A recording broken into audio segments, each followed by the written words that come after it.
Buonasera e grazie a tutti per essere qui a questo evento organizzato da Appia CNA Veneto e la parola al responsabile CNA Veneto di categoria, Fabio Fiorotto.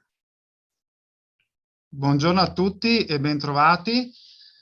Ringrazio e faccio i complimenti all'organizzazione Longarone Fiere per l'invito, per la disponibilità ad ospitarci anche quest'anno, nonché per la volontà di mantenere questo importante appuntamento a cui partecipiamo ormai da qualche anno e con gioia ci siamo anche quest'anno in questa veste, diciamo, temporanea. L'augurio comunque di vederci nel 2022 in presenza. Ringrazio la collaborazione di Appia CNA Belluno ed in particolare il presidente Massimo Sposato, a cui vorrei subito cedere la parola per un saluto introduttivo.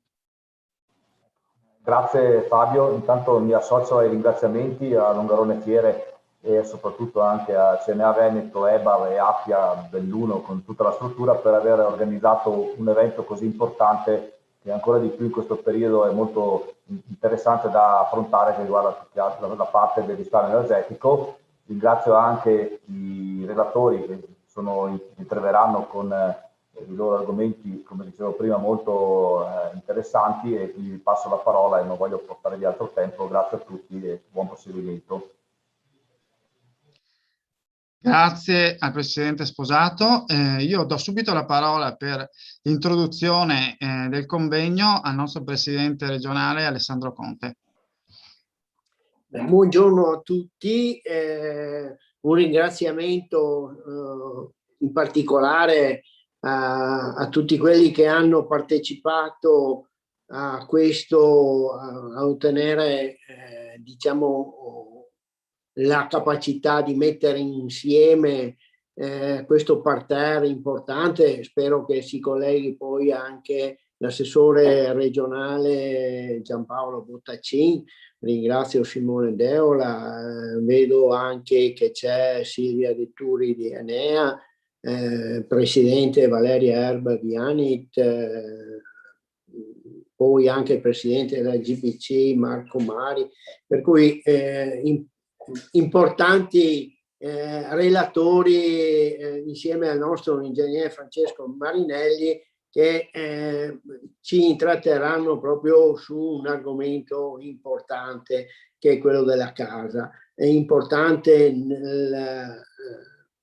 nella fiera oggi ricostruire di Longarone, e noi ci fa piacere essere qui presenti, anche se sempre in video. Speriamo che sia l'ultima volta, perché ormai pesa questo sistema. Per carità, non ci spostiamo, però credo che la presenza sia sempre più importante. Ecco. Noi come CNA ci teniamo tanto a esserci, proprio perché, come lo scorso anno che ci siamo occupati di economia circolare nell'ambito edile, altro tema attuale proprio dei nostri giorni, la sostenibilità in edilizia, che è da sempre un driver strategico per la nostra CNA. Lo testimonia anche l'impegno che abbiamo avuto negli anni scorsi col metadistretto della bioedilizia del Veneto, che è stato promosso dai primi anni del 2000, per cui siamo partiti già da tanto tempo fa, proprio perché riteniamo importante per quel che riguarda il nostro territorio e per quel che riguarda le nostre imprese. E credo che su questo, tra l'altro, i contesti si evolvono, l'impegno resta sempre costante nel promuovere questa sostenibilità. Molti sono stati anche i momenti formativi proprio sugli edifici NZEB, fin dal primo recepimento della norma che è venuta nel 2015, che disciplina i requisiti, e dopo poi anche con quella dal 2021 che la norma si applica anche sugli edifici privati. È un cambio di paradigma, è una concezione diversa di costruire più sostenibilità, meno emissioni zero.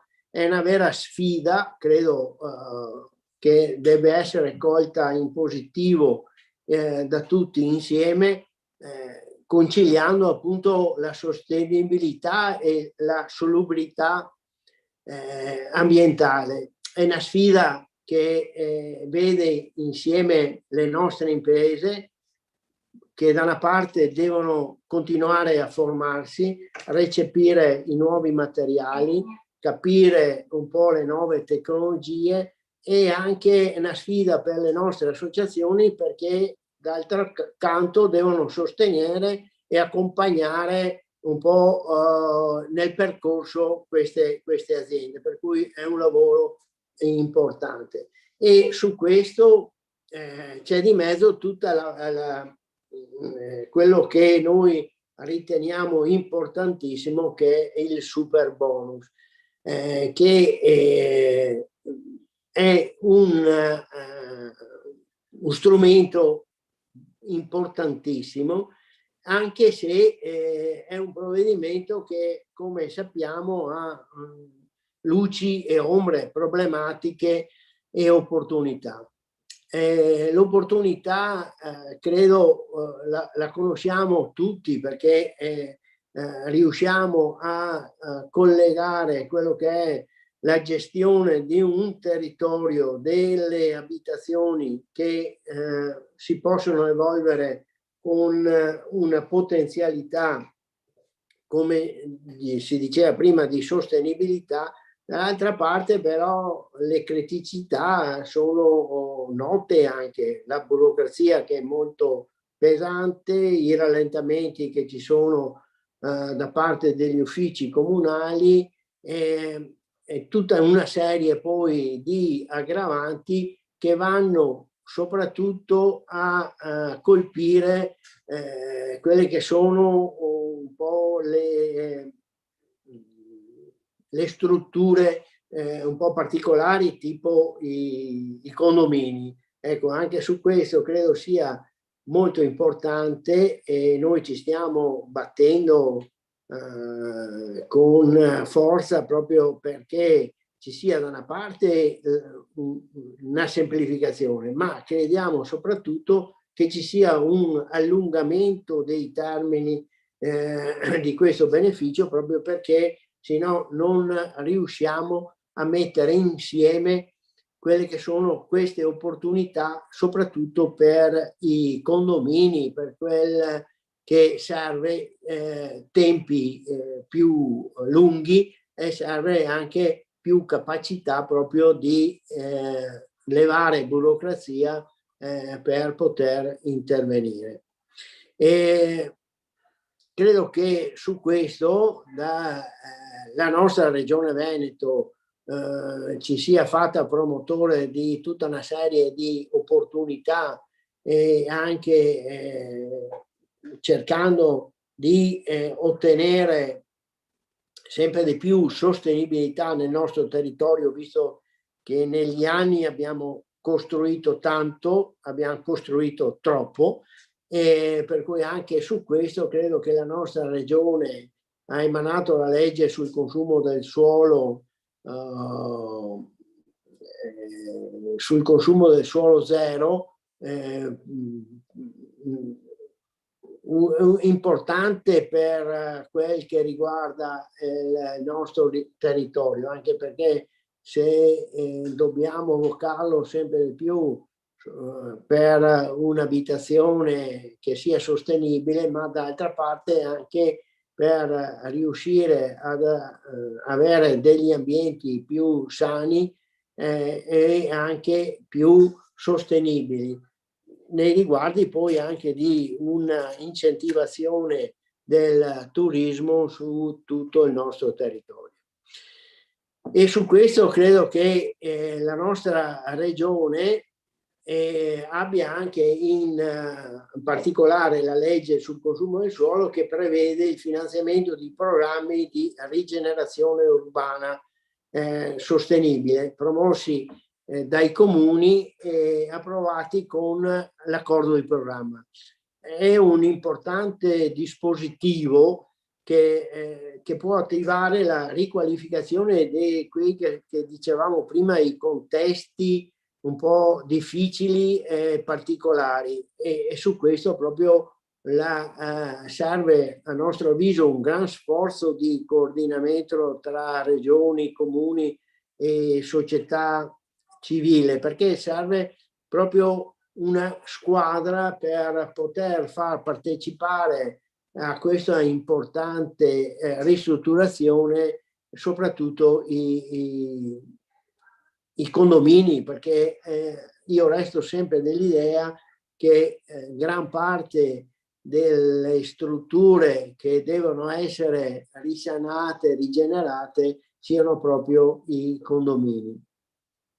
E l'obiettivo è un obiettivo importante, e credo che si possa fare attraverso una cabina di regia regionale sulla rigenerazione urbana e un osservatorio dedicato.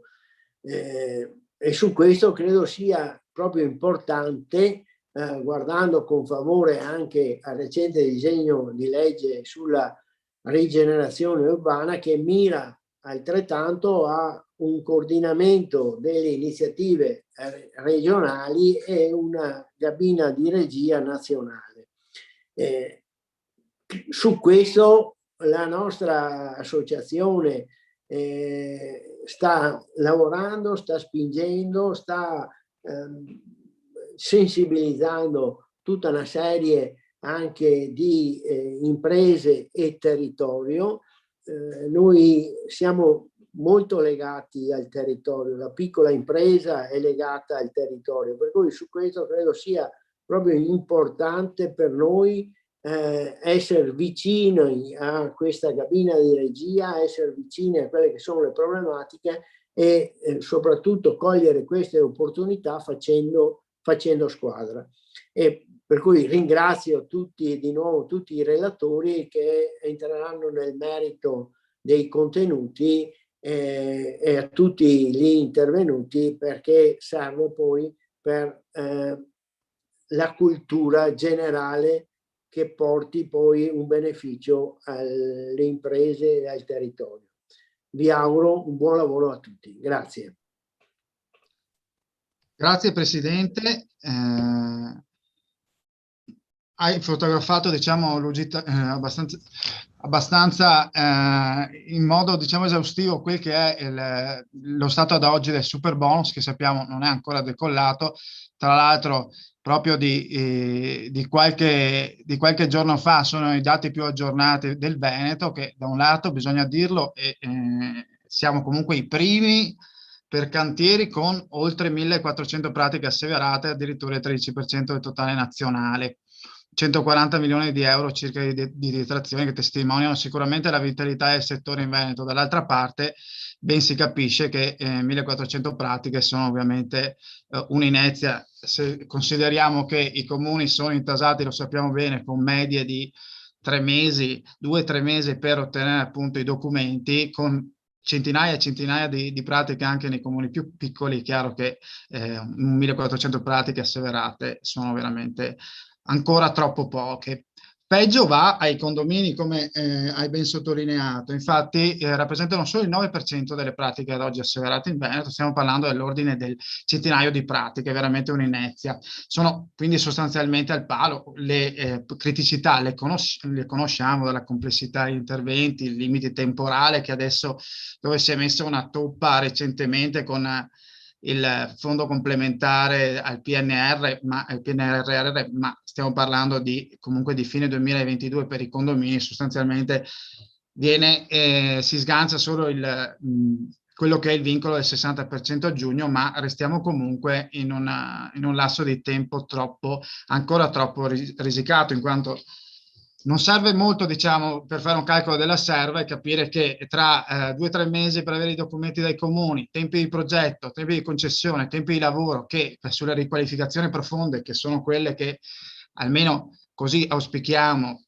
sono le vere destinatarie della norma, ci vuole un anno solo per queste ultime. È chiaro che già a partire dai primi di quest'anno si rischiava e si rischia di non arrivare a finire appunto a giugno del prossimo anno. Figuriamoci per un condominio che sappiamo poi avere tutti i problemi ulteriori che ben sono noti, per cui sicuramente la proroga è un punto fondamentale sul quale dobbiamo continuare insomma a battere.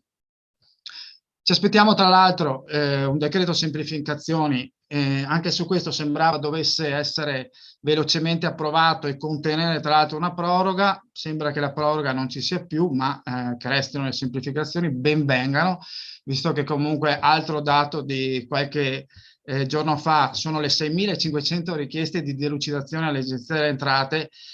Si può capire bene quanto la complessità possa rallentare appunto il lavoro, una norma che tra decreti, circolari, chiarimenti e non si contano più i provvedimenti, uno snellimento, una chiarezza nella burocrazia e in quello che è anche appunto la norma è più che necessaria.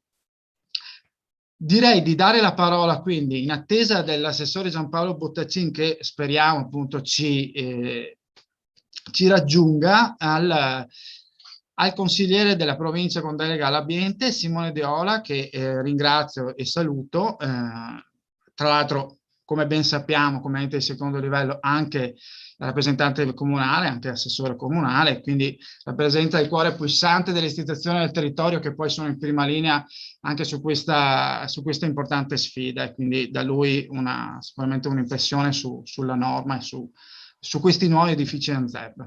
Grazie.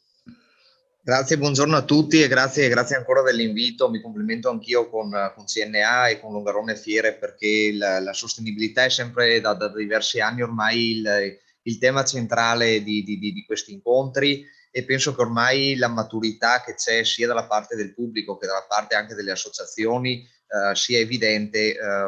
Mi viene in mente non solo nell'ambito edilizio ma anche nello stesso ambito agricolo. Ormai la sostenibilità sta al centro di qualsiasi ragionamento che andiamo a fare, non è più una parola, uno spot, ma è un qualcosa che stiamo cercando tutti quanti insieme di portare avanti, anche poi con normative e interventi specifici. Io, come diceva giustamente il dottor Fiorot, prima di tutto sono un assessore comunale e vedo veramente il dramma che abbiamo negli uffici tecnici. Io ho la fortuna di essere assessore in un comune medio-grande per le dimensioni della provincia di Belluno, perché 14.000 abitanti vuol dire il terzo comune della provincia, con un ufficio di edilizia privata tutto sommato strutturato, ma i tempi di risposta sono sostanzialmente quelli che avete già indicato voi.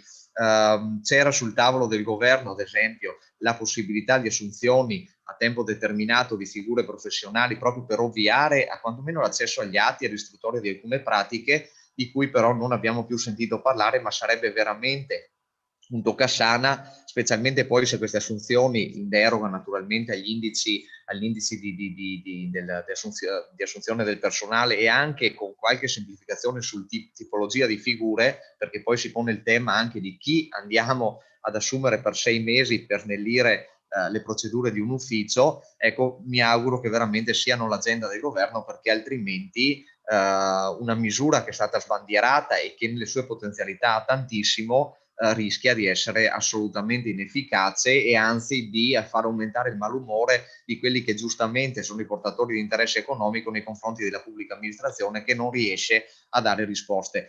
Mi viene da fare una battuta: bisognerebbe far sì che i vari gradi della Repubblica parlassero tra di loro, ovvero il grado più basso dei comuni in qualche maniera fosse messo nelle condizioni dai gradi più alti del governo centrale e via del Parlamento, appunto, per poter ottemperare a quelle che sono queste normative. Ecco, al netto di questo, ecco, proprio ritornando all'inizio su quella che è questo patto trasversale che ormai è evidente in tutta la società sulla questione della sostenibilità, volevo solo così rubarvi 2 minuti, perché io non sono un tecnico e non voglio nella maniera più assoluta portare via tempo agli interventi successivi, che penso siano molto più interessanti, ma mettere proprio a conoscenza, mettere sul tavolo un paio di progettualità che, pur non essendo strettamente legate agli NZEB, tema di oggi, ma comunque riguardano il mondo in generale della sostenibilità, della salubrità dell'aria e delle emissioni, che stiamo portando appunto avanti come provincia, la cui punta di diamante è proprio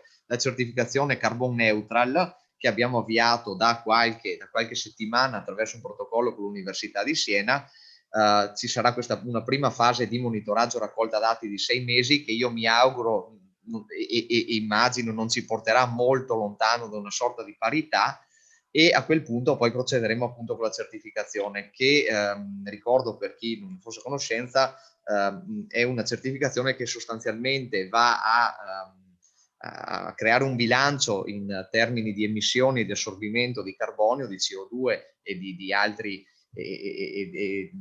elementi chimici appunto legati all'anidride carbonica, e in un territorio va a vedere com'è questo bilanciamento. Più si avvicina naturalmente a un valore di 0, e più questo territorio si distingue per appunto criterio di salubrità, di sostenibilità dei processi produttivi, delle catene produttive e quant'altro. Io immagino che come provincia di Belluno, per l'enorme patrimonio boschivo, ma anche per l'attenzione che la stragrande maggioranza delle nostre aziende ha, non saremmo molto distanti. Ecco, questo non è solo un marchio, attenzione, ecco, questo non è solo un marchio che appenderemo nell'albo, nello stemma della provincia, ma è un qualcosa che è a disposizione delle aziende, delle imprese, del turismo, perché abbiamo visto in Europa, dove è stato utilizzato questo marchio, ha portato benefici notevoli anche proprio in termini di ricadute economiche, per cui la prima fase di raccolta dati vedrà già da subito la partecipazione e il coinvolgimento delle associazioni di categoria, per proprio capire come poter utilizzare, come poter far fruttare anche questa importante iniziativa. Saremmo la seconda provincia in Italia e la prima dell'arco alpino eventualmente ad raggiungere questo prestigioso obiettivo. Un secondo progetto che abbiamo presentato alla candidatura dell'AIFE ed ha superato la prima fase, un grosso progetto che riguarda invece le emissioni della combustione di biomassa legnosa in ambito di riscaldamento domestico, e quindi ecco, mi interessa anche poi tutto l'ambiente domestico, che ci ha visti soggetto capofila, ha visto tutta una serie di soggetti pubblici e privati partecipare a livello di partnership, e che prevede sostanzialmente alcuni progetti pilota sperimentali nell'ambito appunto delle buone pratiche, e soprattutto politiche legate alla formazione degli operatori e all'informazione dei fruitori finali, ovvero dei nostri cittadini, in tema di corretto utilizzo della biomassa legnosa. Ecco, questo ci tengo a sottolinearlo: nessuno è contro l'utilizzo della biomassa legnosa nel riscaldamento, ma si tratta effettivamente di utilizzarla bene. Potrei citarvi alcune altre iniziative che stiamo facendo partire sempre nella tematica, che riguardano le foreste, il legno, però sono tutte cose che magari non riguardano strettamente il tema di oggi, per cui veramente ancora grazie e rimango in ascolto. Grazie mille all'assessor Deola e complimenti per queste due iniziative che sono assolutamente encomiabili e vanno nella direzione giusta, e anche rientrano perfettamente nel tema, perché appunto la sostenibilità poi si tiene tutta, non basta quindi diciamo un settore, ma deve essere proprio a 360 gradi e deve riguardare quindi una visione poi olistica di quella che è questo ambito, quindi complimenti. Ne parlavamo proprio qualche giorno fa con il presidente Mari, con Marco Mari di GBC Italia, proprio sul fatto che non bastano le emissioni zero, ma per esempio anche nel campo degli edifici NZEB, ma che la concezione poi sta dentro una sostenibilità che riguarda anche salubrità dell'aria, riguarda sostenibilità ambientale in senso più ampio, per cui è importante che ci sia questa visione olistica e che appunto il toro sia preso per le corna, ma che venga poi gestita come appunto un animale che ha un suo, che è fatto di organi, ma è un tutt'uno complesso. Allora, io direi che ringrazio innanzitutto quindi gli interventi istituzionali fin qui, e andiamo ad addentrarci su quello, aspettando sempre l'assessore Bottacin, ma non l'ho ricordato prima, è appunto intervenuto con la discesa, la salita, anzi diciamo in Veneto, del generale Figliuolo, e quindi lo perdoneremo nel caso non riuscisse a raggiungerci. Se posso interromperti, Fabio, nel frattempo ho ricevuto una chiamata dalla segreteria dell'assessore che mi ha pregato di portare i suoi saluti e si è scusato perché i lavori alla presenza del generale Figliuolo si protraggono ulteriormente, quindi non è sicuro di partecipare, farà il possibile. Comunque intanto ci teneva in particolar modo a salutare e a ringraziare dell'invito, a salutare ovviamente la CNA nazionale, la CNA del Veneto e tutti i relatori, e a scusarsi per questo disguido che però sapevamo poteva esserci in quanto la visita generale era prevista non negli orari ma nella giornata, per cui ecco, mi pregava di fare questo. Va bene, lo perdiamo sicuramente e lo attendiamo nel caso ci raggiunga, e comunque viste anche le proposte del Presidente Conte, magari gli faremo anche diciamo, un appunto su quello che potrebbe essere una nostra proposta anche rispetto a una cabina regionale di regia su quella che è appunto la rigenerazione urbana, che voglia andare ad attecchire in qualche modo su questi condomini che abbiamo visto purtroppo continuano in ogni caso a rimanere al palo, e quindi abbisognano a nostro avviso, di una condivisione appunto degli obiettivi da parte di tutte le istituzioni, oltre alla società civile, per attivare a tutti i costi, vorrei dire, la rigenerazione in questi contesti difficili, diciamo. Allora, io detto questo, voglio ringraziare anche tutti i relatori personalmente, quindi l'ingegnere di Turi di Enea, la presidente Valeria Erba di ANIT, l'Associazione Nazionale di Isolamento Termico Acustico. Ringrazio Marco Mari, presidente GBC Italia, recentemente nominato anche esperto per quanto riguarda appunto la ricostruzione nel centro Italia, come poi magari ci dirà due parole. Le aziende Isotex e RRI, in particolare Loris Chirillo e Fabio Bovo, e ringrazio sentitamente anche la nostra Barbara Gatto, responsabile politiche ambientali CNA.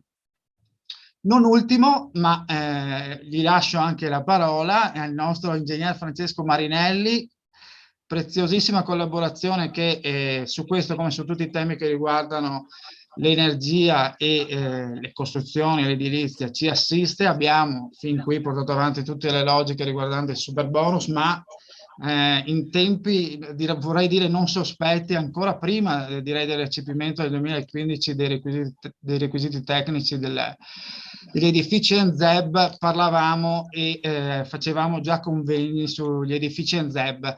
Volevo solo ricordare, è vero, l'ha accennato il Presidente, il super bonus ha calamitato tutta l'attenzione intorno al mondo dell'edilizia e ha fatto passare assolutamente in sordina questo nuovo click day, in qualche modo, questa scadenza del 2021 che appunto prevede che la normativa NZEB vada applicata a tutti gli edifici privati nuovi, alle riqualificazioni importanti, e qui dovremo un attimo capire i confini, perché questa è diciamo un interrogativo che si scontra, che va naturalmente in connessione con quelle che sono poi le riqualificazioni che ci aspettiamo con il super bonus, per cui il fatto che sia passata in sordina questa normativa dopo anni, come spesso accade, se ne parla per anni, poi quando è ora delle volte ci sono appunto provvedimenti e altre cose per cui non se ne parla. Perciò è importante fare chiarezza, capire quali siano le connessioni, quale sia poi questa rivoluzione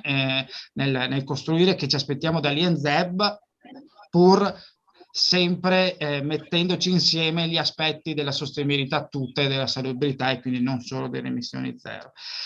Mi fermo qui. Io allora, come d'accordo con Franco, condivido la sua presentazione, visto che ci sono dei problemi per quanto lo riguarda nel condividere lo schermo. Eccoci qui. Ok, lo vedete?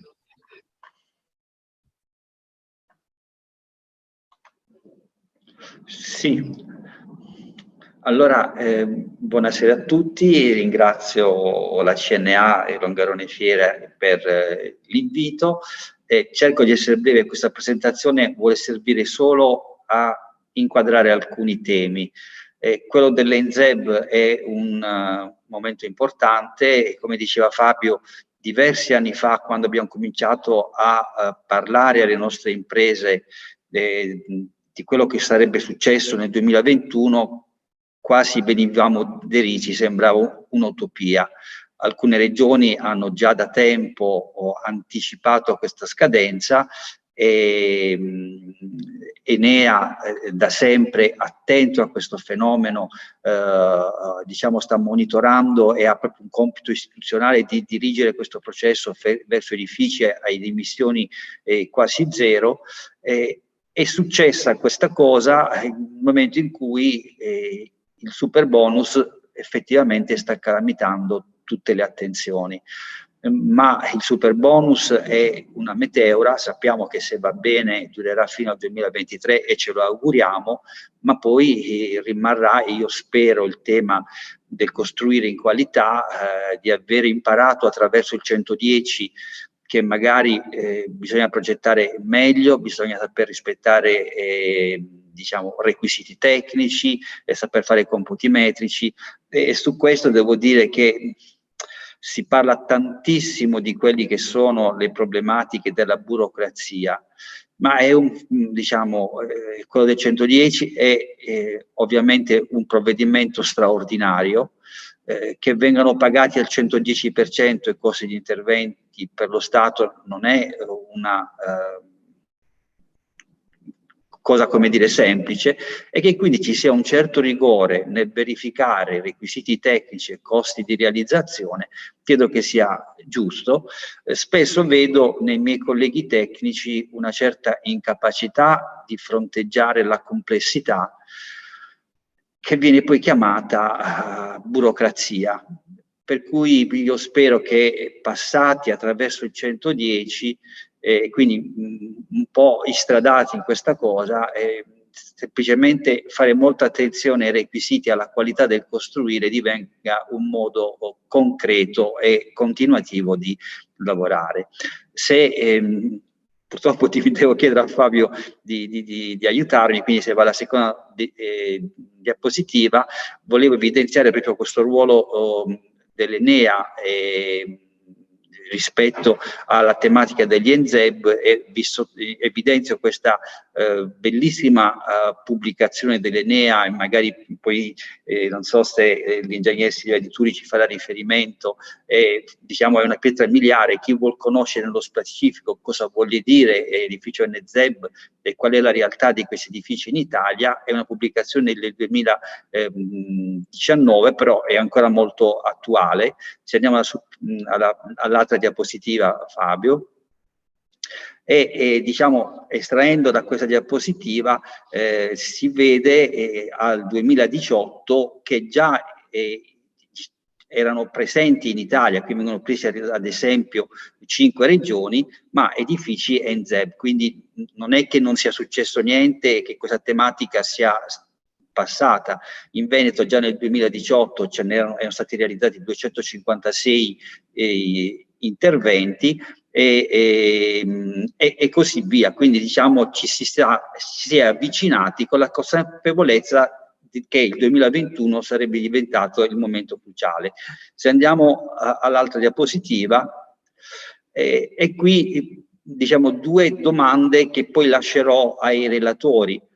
Cioè si parla di edifici ENZEB e si pensa a edifici nuovi. In realtà diciamo la richiesta di edifici a emissioni quasi zero riguarda anche alcune tipologie di interventi di riqualificazione, quella che è la riqualificazione importante, profonda, eccetera. Quindi nei riguardi di quelli che sono diciamo edifici che vogliono godere del 110, quando sarà necessario che questi requisiti, quelli del 110 e quelli degli edifici ENZEB, collimino tra di loro, perché magari non si incrociano i due temi. E quindi se i nostri relatori potranno diciamo darci chiarimenti su questo aspetto, per poi passare invece a quello che diceva anche Fabio. Sta partendo il 110, cosa è successo? E ancora faccio dei riferimenti ai dei dati che diciamo, l'Enea ci dà, per cui vediamo che in realtà al 21 di aprile, quindi neanche neanche un mese fa, c'erano già 18.000 circa asseveratori registrati, diciamo validate da Enea 12.062 richieste e lavori che avevano già un'asseverazione protocollata a livello nazionale di quasi 11.000 diciamo, progetti asseverati. Quindi diciamo questo numero da solo ci dice che sono 11.000, però se si fa riferimento a quello che era il numero degli interventi asseverati un mese prima, sono praticamente quasi raddoppiati. Quindi il 110 sta cominciando a correre, e il problema che si sta evidenziando sempre di più è quello dell'approvvigionamento dei materiali e dei ponteggi. Per mia esperienza diretta di professionisti, alcune imprese in Veneto non trovano più né materiali né ponteggi, stanno andando in Friuli Venezia Giulia dove ancora se ne ritrovano. Ma se oggi che non siamo partiti non si trovano i materiali, mi chiedo quando sarà effettivamente decollata la misura, e lo sarà, cosa succede? Quello che diceva Fabio, rispetto alla ripartizione diciamo dei lavori partiti, gli edifici condominiali rispetto agli 11.000 che abbiamo visto sono circa 1.700, le case unifamiliari sono quasi 6.000, le case a schiera, le unità diciamo indipendenti in edifici plurifamiliari sono quasi 4.000. Quindi i condomini rappresentano uno scarso 10%. A livello nazionale oltre 1 miliardo di lavori che sono partiti, quindi diciamo per l'economia in ogni caso è un dato importante. E come ultima diapositiva questo primato della Regione Veneto che diciamo ha staccato di poche unità la Regione Lombardia e la Regione Emilia-Romagna, ma anche le altre regioni diciamo si sono attivate, quindi è sicuramente una misura che sta funzionando. Io con questo chiudo questa breve introduzione e darei la parola all'ingegner Silvia Di Turi dell'Enea, che entrerà più nel merito di quelli che sono e cosa vuol dire costruire secondo criteri NZEB. Buongiorno a tutti. Allora condivido un attimo lo schermo, così. Eccoci. Vedete la presentazione? Ok. Allora, buongiorno, io sono l'ingegner Di Turi di Enea e rappresento in questa sede il laboratorio di efficienza energetica negli edifici e sviluppo urbano che afferisce al Dipartimento di Efficienza Energetica. Ringrazio per l'invito, sono contenta insomma di potervi illustrare un po' quello che riguarda appunto il cambiamento ormai oggi in atto e che, come diceva l'ingegner Marinelli, insomma il dottor Fiorot, è passato un po' inosservato rispetto a alla rivoluzione del super bonus. E diciamo che il concetto di efficienza ormai è diventato ben acquisito, no? La direttiva EPBD a livello europeo ci ha dato quella che è la definizione di efficienza come edificio definito appunto ad altissima prestazione energetica, in cui il fabbisogno energetico è molto basso, quasi nullo, e il fattore preponderante è proprio la copertura in misura molto significativa della produzione di energia da fonti rinnovabili. Si sono avvicendate nel corso del tempo una serie appunto di direttive, ultima delle quali la numero 844 del 2018 a livello europeo, che hanno determinato una diciamo varietà e una anche disomogeneità tra i vari paesi.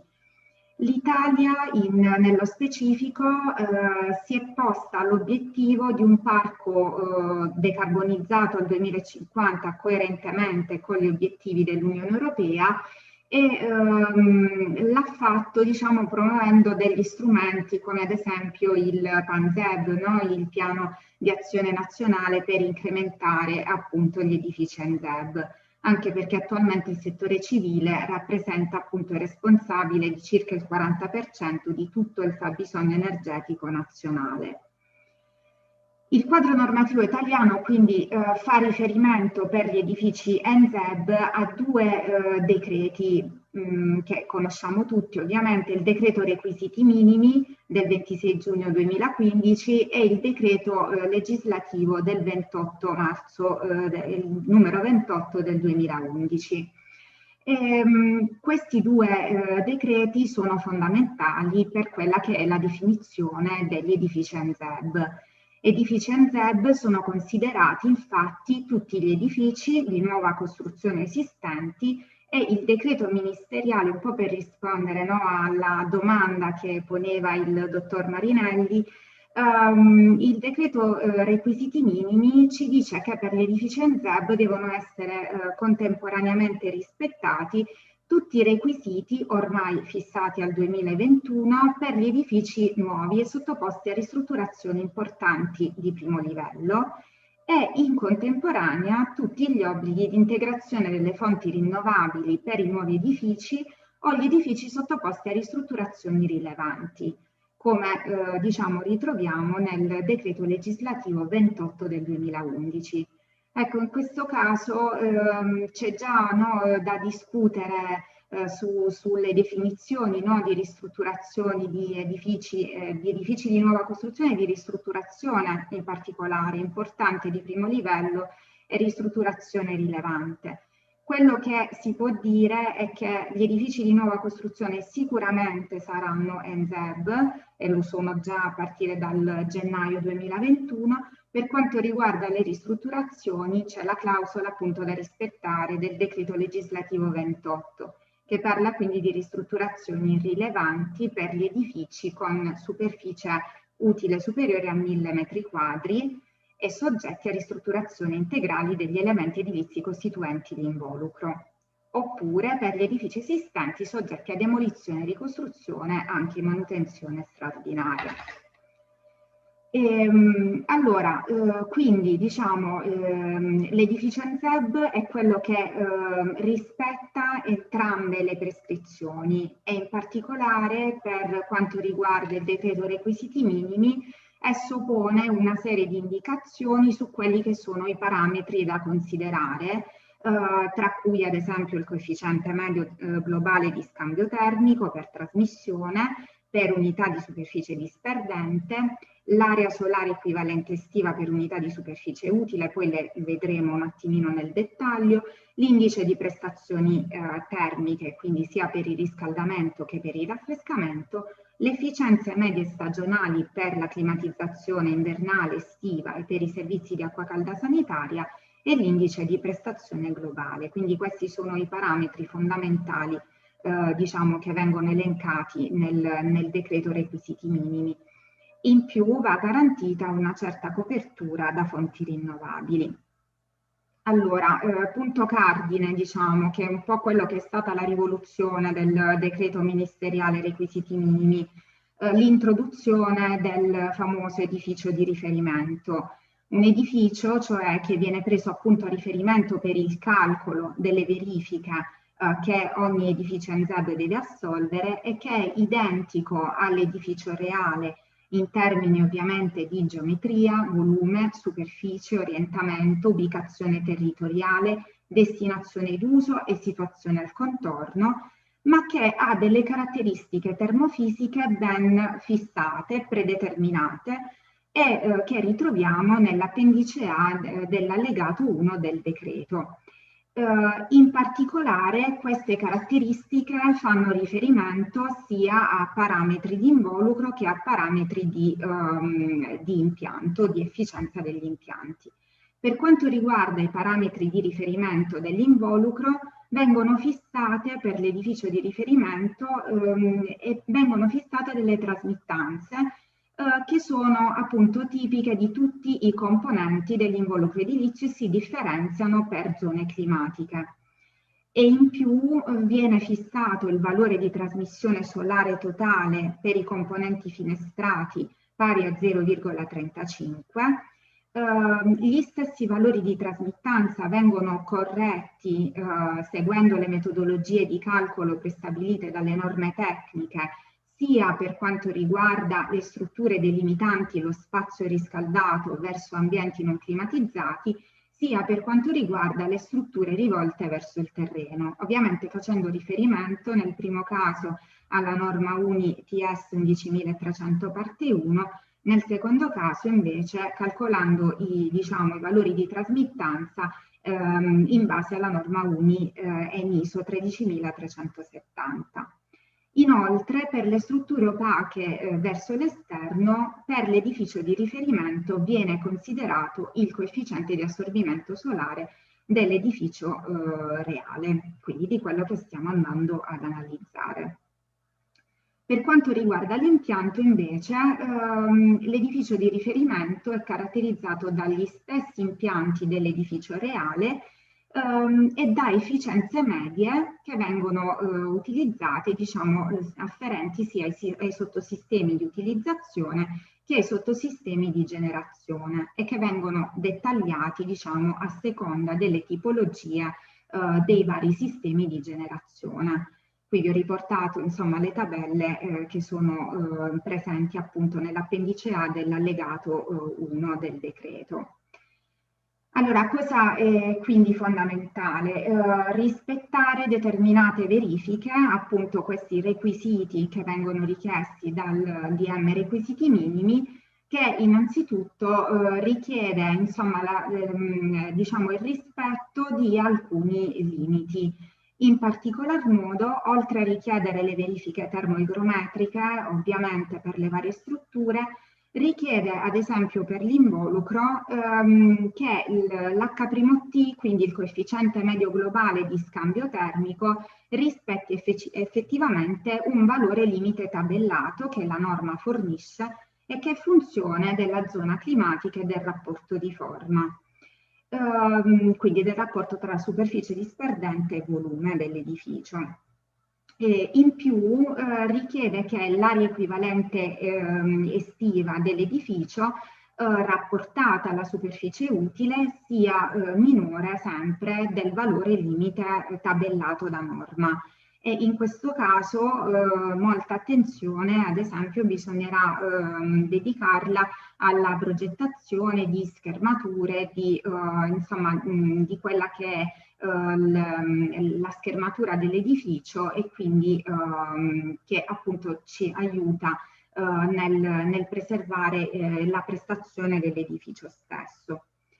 Per quanto riguarda invece gli impianti, si terrà conto di efficienze medie stagionali dell'impianto di climatizzazione invernale estive per la produzione di acqua calda sanitaria, che dovranno essere maggiori delle efficienze calcolate per l'edificio di riferimento, e lo stesso varrà per gli indici di prestazione termica sia per riscaldamento che raffrescamento che per l'indice di prestazione energetica globale, che questa volta dovrà essere inferiore rispetto a quelli che noi calcoliamo per gli edifici di riferimento. Quindi ulteriori verifiche sono quelle imposte dal decreto legislativo 28/2011, come dicevamo prima, la copertura di fonti rinnovabili.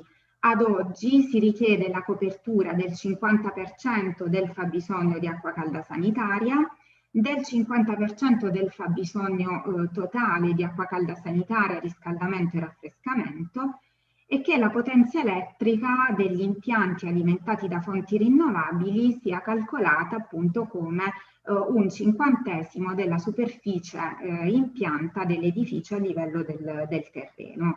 Questo per tutti gli edifici che ormai vengono costruiti, per cui la richiesta del titolo è presentata dal 1° gennaio 2017.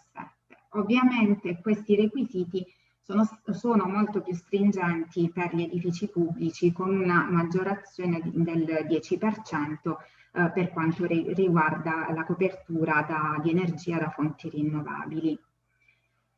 L'aspetto interessante, abbiamo detto che il 1° gennaio 2021 è un po' uno spartiacque, no? Perché quello che vi ho illustrato sono ormai i dati acquisiti del decreto requisiti minimi che conosciamo. Cosa è cambiato dal 1° gennaio 2021?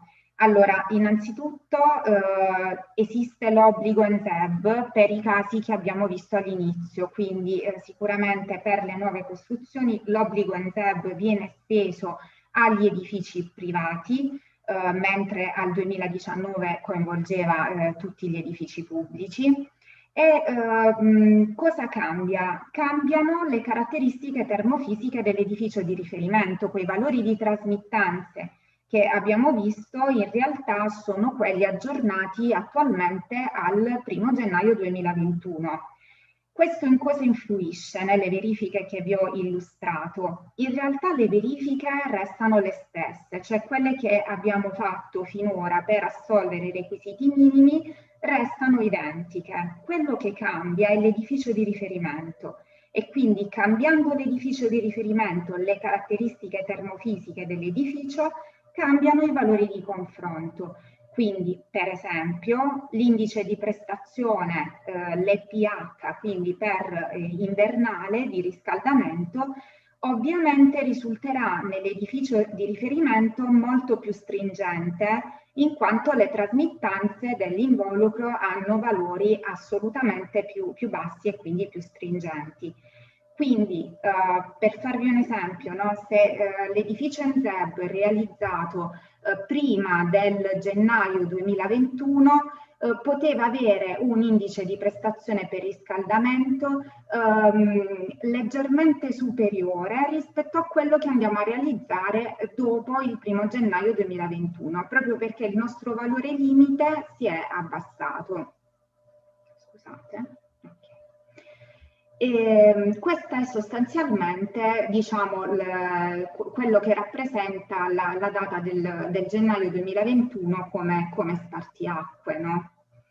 E come diceva il dottor Marinelli, l'Enea ha curato, diciamo, questo progetto dell'osservatorio NZEB per capire a che punto fossero gli NZEB in Italia.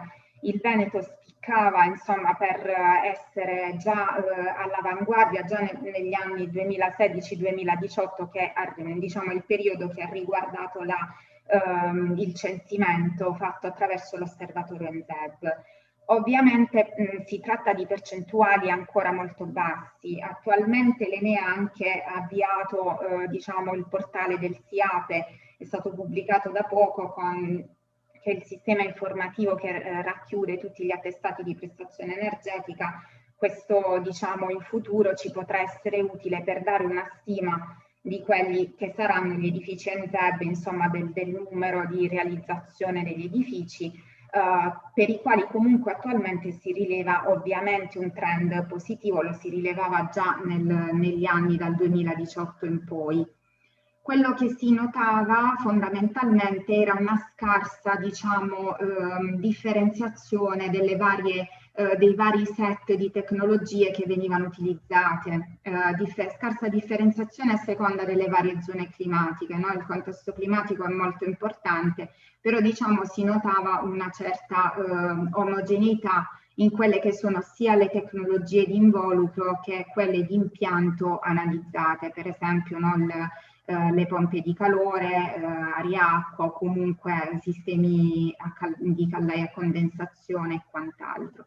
Quindi ci si auspica anche che ci sia una maggiore sensibilizzazione in una progettazione accurata e legata al luogo.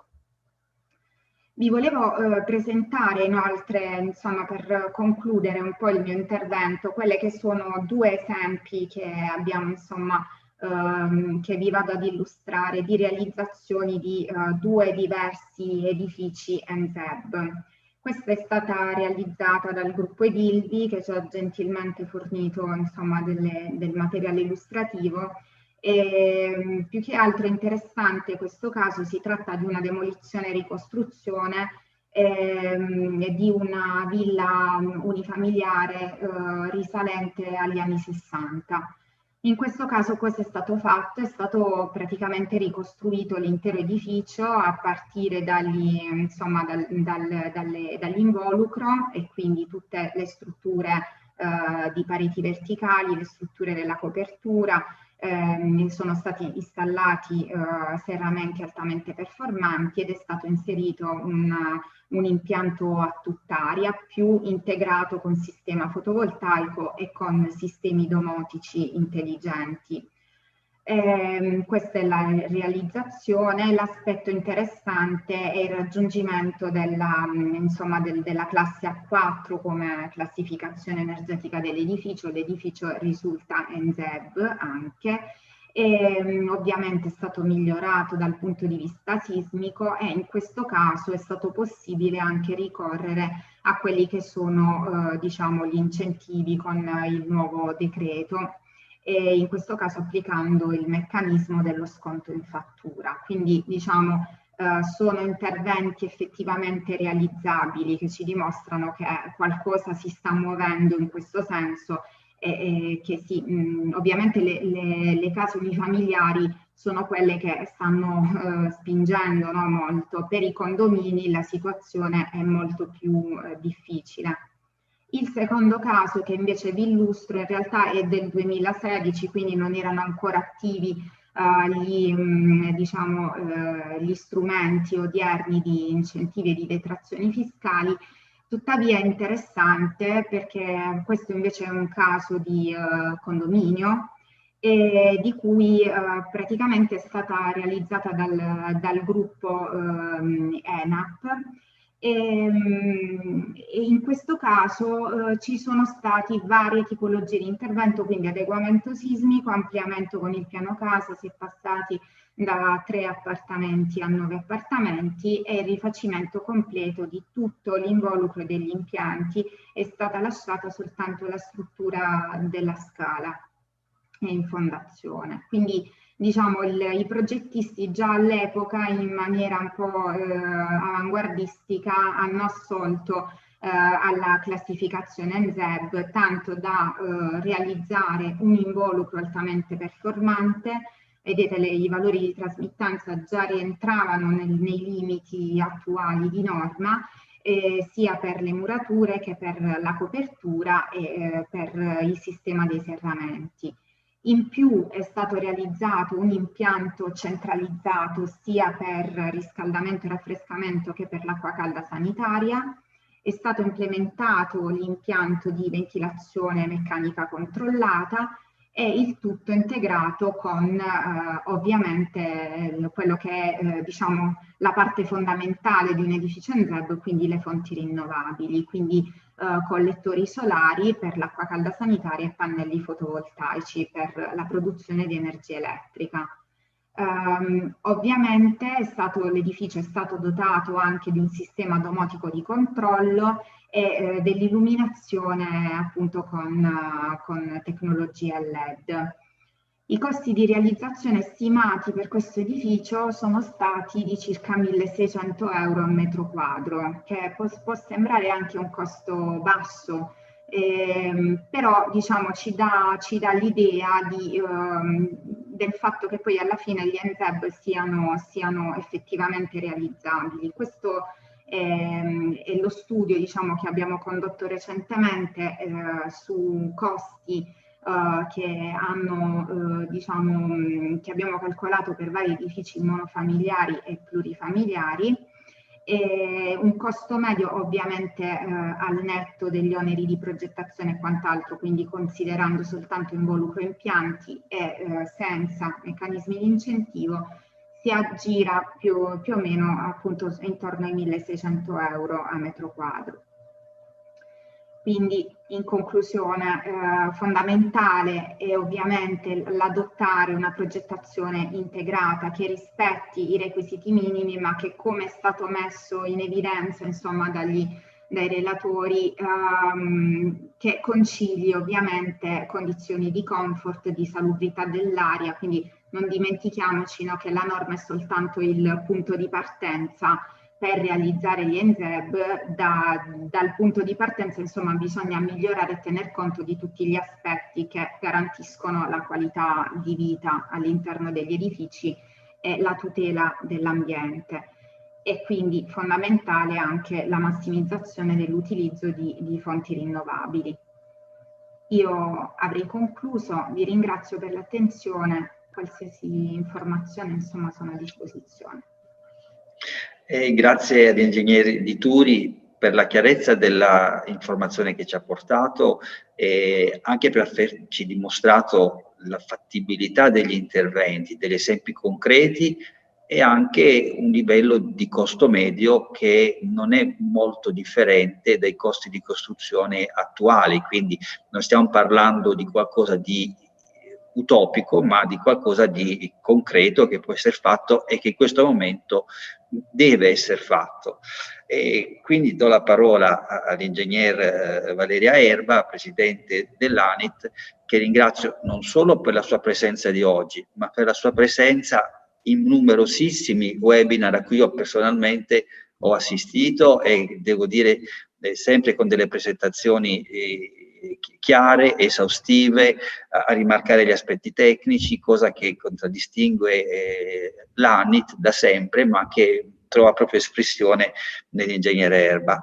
A lei questa puntualizzazione, ecco, come impatta questo obbligo di rispetto degli edifici NZEB con il 110, abbiamo visto che nelle strutturazioni importanti di primo livello, quindi con un intervento sull'involucro di almeno il 50%, l'edificio deve rispettare diciamo, i parametri degli NZEB. Non proprio. Per questo le passo la parola. Io la ringrazio per le bellissime parole, veramente, e noi cerchiamo sempre di dare il nostro contributo proprio dal punto di vista tecnico, quindi magari da un verso mi scuso se la mia presentazione sarà magari un po' più tecnica e un po' meno così generale, ecco. Io ringrazio ovviamente per l'invito. Parlando appunto col dottor Fiorota abbiamo deciso magari di parlare sì di NZEB, ma parlare anche della corretta realizzazione degli edifici, quello che si è detto prima, che ha detto lei prima, cioè l'edificio NZEB o comunque qualsiasi edificio efficiente deve essere veramente efficiente, cioè mi deve garantire le prestazioni che io ho previsto, sia che sia nuovo, che sia riqualificato, sia che lo faccio con le detrazioni, che lo faccio a prescindere perché sono ambientalmente credo che sia necessario. La nostra associazione, due parole soltanto, ad oggi comprende 95 aziende che producono materiali e sistemi per l'isolamento termico acustico, e mi fa piacere oggi che è presente Isotex perché è una delle nostre aziende storiche in associazione, per cui poi il dottor Chinello ovviamente darà il suo contributo. E siamo a circa quasi 4.000 soci individuali, questo proprio è il tema, proprio perché cerchiamo di dare dei servizi tecnici. Quindi entrando nell'argomento, l'edificio energia quasi zero, come giustamente ha detto l'ingegnere prima, è stata diciamo molto molto chiara, e devo dire che mi ha lanciato un po' la mia presentazione perché è entrata nel merito dei requisiti di cui io parlerò in parte, prendendo un aspetto leggermente diverso, diciamo. Questi sono un po' gli ambiti di applicazione che noi conosciamo per gli interventi sugli edifici per quanto riguarda l'efficienza energetica, e non sto ovviamente a descriverveli tutti, però quando parliamo di edifici energia quasi zero, noi parliamo di l'obbligo, diciamo, ad oggi, le nuove costruzioni, le demolizioni e le ricostruzioni. Quando parliamo di interventi su edifici esistenti, allora noi potremmo parlare degli ampliamenti volumetrici e, come si è detto, delle ristrutturazioni importanti di primo livello. Però sottolineo un aspetto: la ristrutturazione importante di primo livello, che è quella che vede intervento, come si è detto, su più del 50% dell'involucro e ristrutturazione totale di impianto, rientra a livello nazionale in quello che è l'NZEB solo se rientra anche nella definizione di ristrutturazione rilevante, perché l'obbligo delle FER, in base al DLGS 28 per gli edifici esistenti, è nel caso di ristrutturazione rilevante. Quindi se io sono in una ristrutturazione importante di primo livello che però comprende il fatto di essere anche una ristrutturazione rilevante, e con ristrutturazione rilevante si intende che intervengo sul 100% di involucro su un edificio di superficie utile superiore a 1000 metri quadri, se sono qui, allora devo anche rispettare le FER, che sono uno dei requisiti che abbiamo visto degli edifici energia quasi zero. In caso contrario, no, a livello nazionale. Poi ci sono alcune regioni, adesso Regione Lombardia ad esempio, che invece obbliga le FER anche nella ristrutturazione importante di primo livello e anche altre regioni, credo forse anche il Trentino, adesso non ricordo, comunque la provincia di Bolzano, eccetera, però diciamo che in generale l'obbligo entra in vigore proprio in questi ambiti, proprio perché, come è già stato fatto vedere benissimo, la definizione di edificio energia quasi zero comprende una parte, diciamo, di edificio, prettamente involucro più impianto, per cui tutti i requisiti che hanno già elencato, coefficiente medio globale di risparmio termico, area solare equivalente, fabbisogni e rendimenti degli impianti, e l'obbligo all'integrazione da fonti rinnovabili nel rispetto del DLGS 28. Quindi se io tutta questa cosa la rispetto, sia che stia facendo un nuovo edificio, sia che stia facendo una riqualificazione, magari anche una piccola riqualificazione, ma magari sono già in un edificio che è elevato energeticamente, diciamo che ha una buona prestazione energetica, se rispetto tutti questi requisiti io posso considerarlo e posso dire che è un edificio energia quasi zero. Ci si auspica che quando facciamo una riqualificazione importante, diciamo importante inteso proprio a livello generale, cioè di una certa dimensione, si arrivi a un edificio energia quasi zero, perché questa sarebbe l'ideale. Purtroppo non è sempre così, si cerca di arrivare dove si può. Questa parte, diciamo, della spiegazione di questi requisiti l'ha già fatta l'ingegnere dell'Enea prima, quindi io la ringrazio. Io entrerei solo nel merito per spiegarvi quello che vi ho detto prima. Un edificio energia quasi zero, comunque un edificio efficiente o un edificio riqualificato, un edificio che sia nuovo e quant'altro, deve garantire le prestazioni, deve in qualche modo garantirmi quello che io ho scritto sulla carta, perché spesso e volentieri ci si trova davanti, soprattutto nel caso degli interventi su edifici esistenti, a un miglioramento quasi nullo. E le bollette non sono cambiate e l'utente finale dice: ma come? Io ho fatto riqualificazione energetica e chissà come mai questa cosa non è risultata poi nella mia bolletta, proprio perché bisogna stare molto attenti a quello di cui stiamo parlando.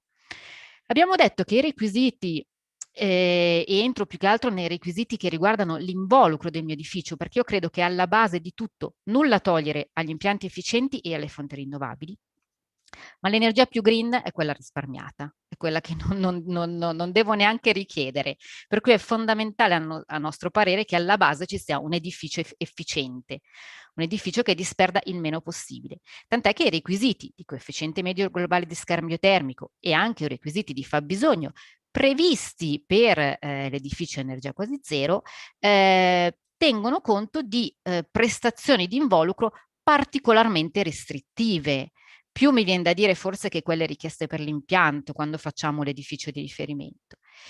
Quando parliamo di coefficiente medio di scambio termico, noi dobbiamo ricordarci una cosa. Io mi scuso, ho messo qualche formula, ma non entro nel merito della singola formula, ci entro soltanto per farvi capire di cosa stiamo parlando. Quando parliamo di coefficiente medio globale di scambio termico, noi stiamo parlando di dispersione dalle superfici opache, dispersione dalle strutture trasparenti, dispersione dai ponti termici. Quindi stiamo parlando della caratteristica prestazionale di isolamento fondamentalmente di questi tre parametri, scusate, strutture opache, finestrate e punti termici. Quindi la trasmittanza fa da padrone all'interno di questo coefficiente. Vedete, il coefficiente, come è già stato detto, ha un limite tabellato in funzione della zona climatica e del rapporto di forma.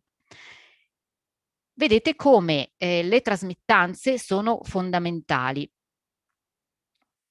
Qua abbiamo le trasmittanze dei componenti finestrati che diventano un punto di forza e quindi diventano comunque importanti. Perché ho sottolineato le trasmittanze dei componenti finestrati o la componente finestrata? Perché questo coefficiente medio di scambio termico, soprattutto nei nuovi edifici, noi vediamo una trasmittanza di 0,58, 0,60, parlo di trasmittanza perché vabbè non è una trasmittanza, però il parametro più o meno è lo stesso, che 0,60 su un edificio molto opaco, diciamo che è abbastanza raggiungibile.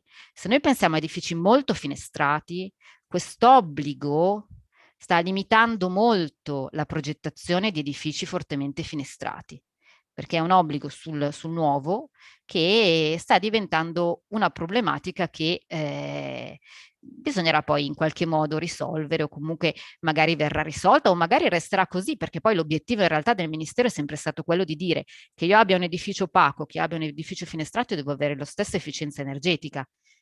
Cioè, l'obiettivo loro era quello, l'efficienza energetica per me deve essere la stessa. Però noi sappiamo che purtroppo non è così, e mi viene da dire anche mettere a volte dei serramenti molto molto prestazionali in determinate zone forse non è neanche così del tutto sostenibile, ecco, mettiamola così, poi la progettazione parla, ecco, in questo senso.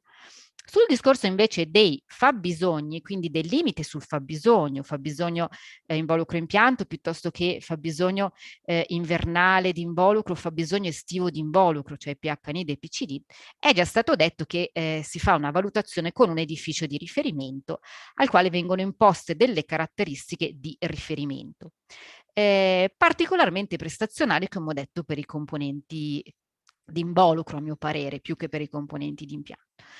Questa valutazione, perché ve la faccio rivedere? Perché anche all'interno di questa valutazione noi dobbiamo ricordarci che il tutto nasce da una valutazione del fabbisogno di energia.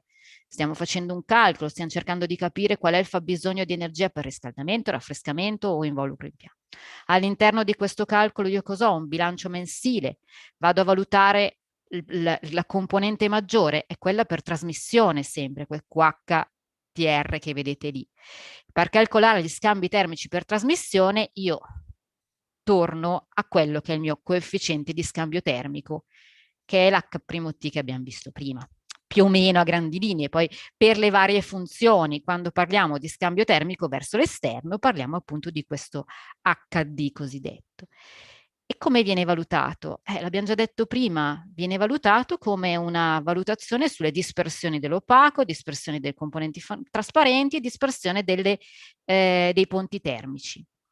Quindi torno al mio punto, tutta questa premessa è per tornare a un concetto. Il concetto di base, il castello dell'efficienza energetica del nostro edificio sono le caratteristiche termiche del nostro involucro opaco e trasparente.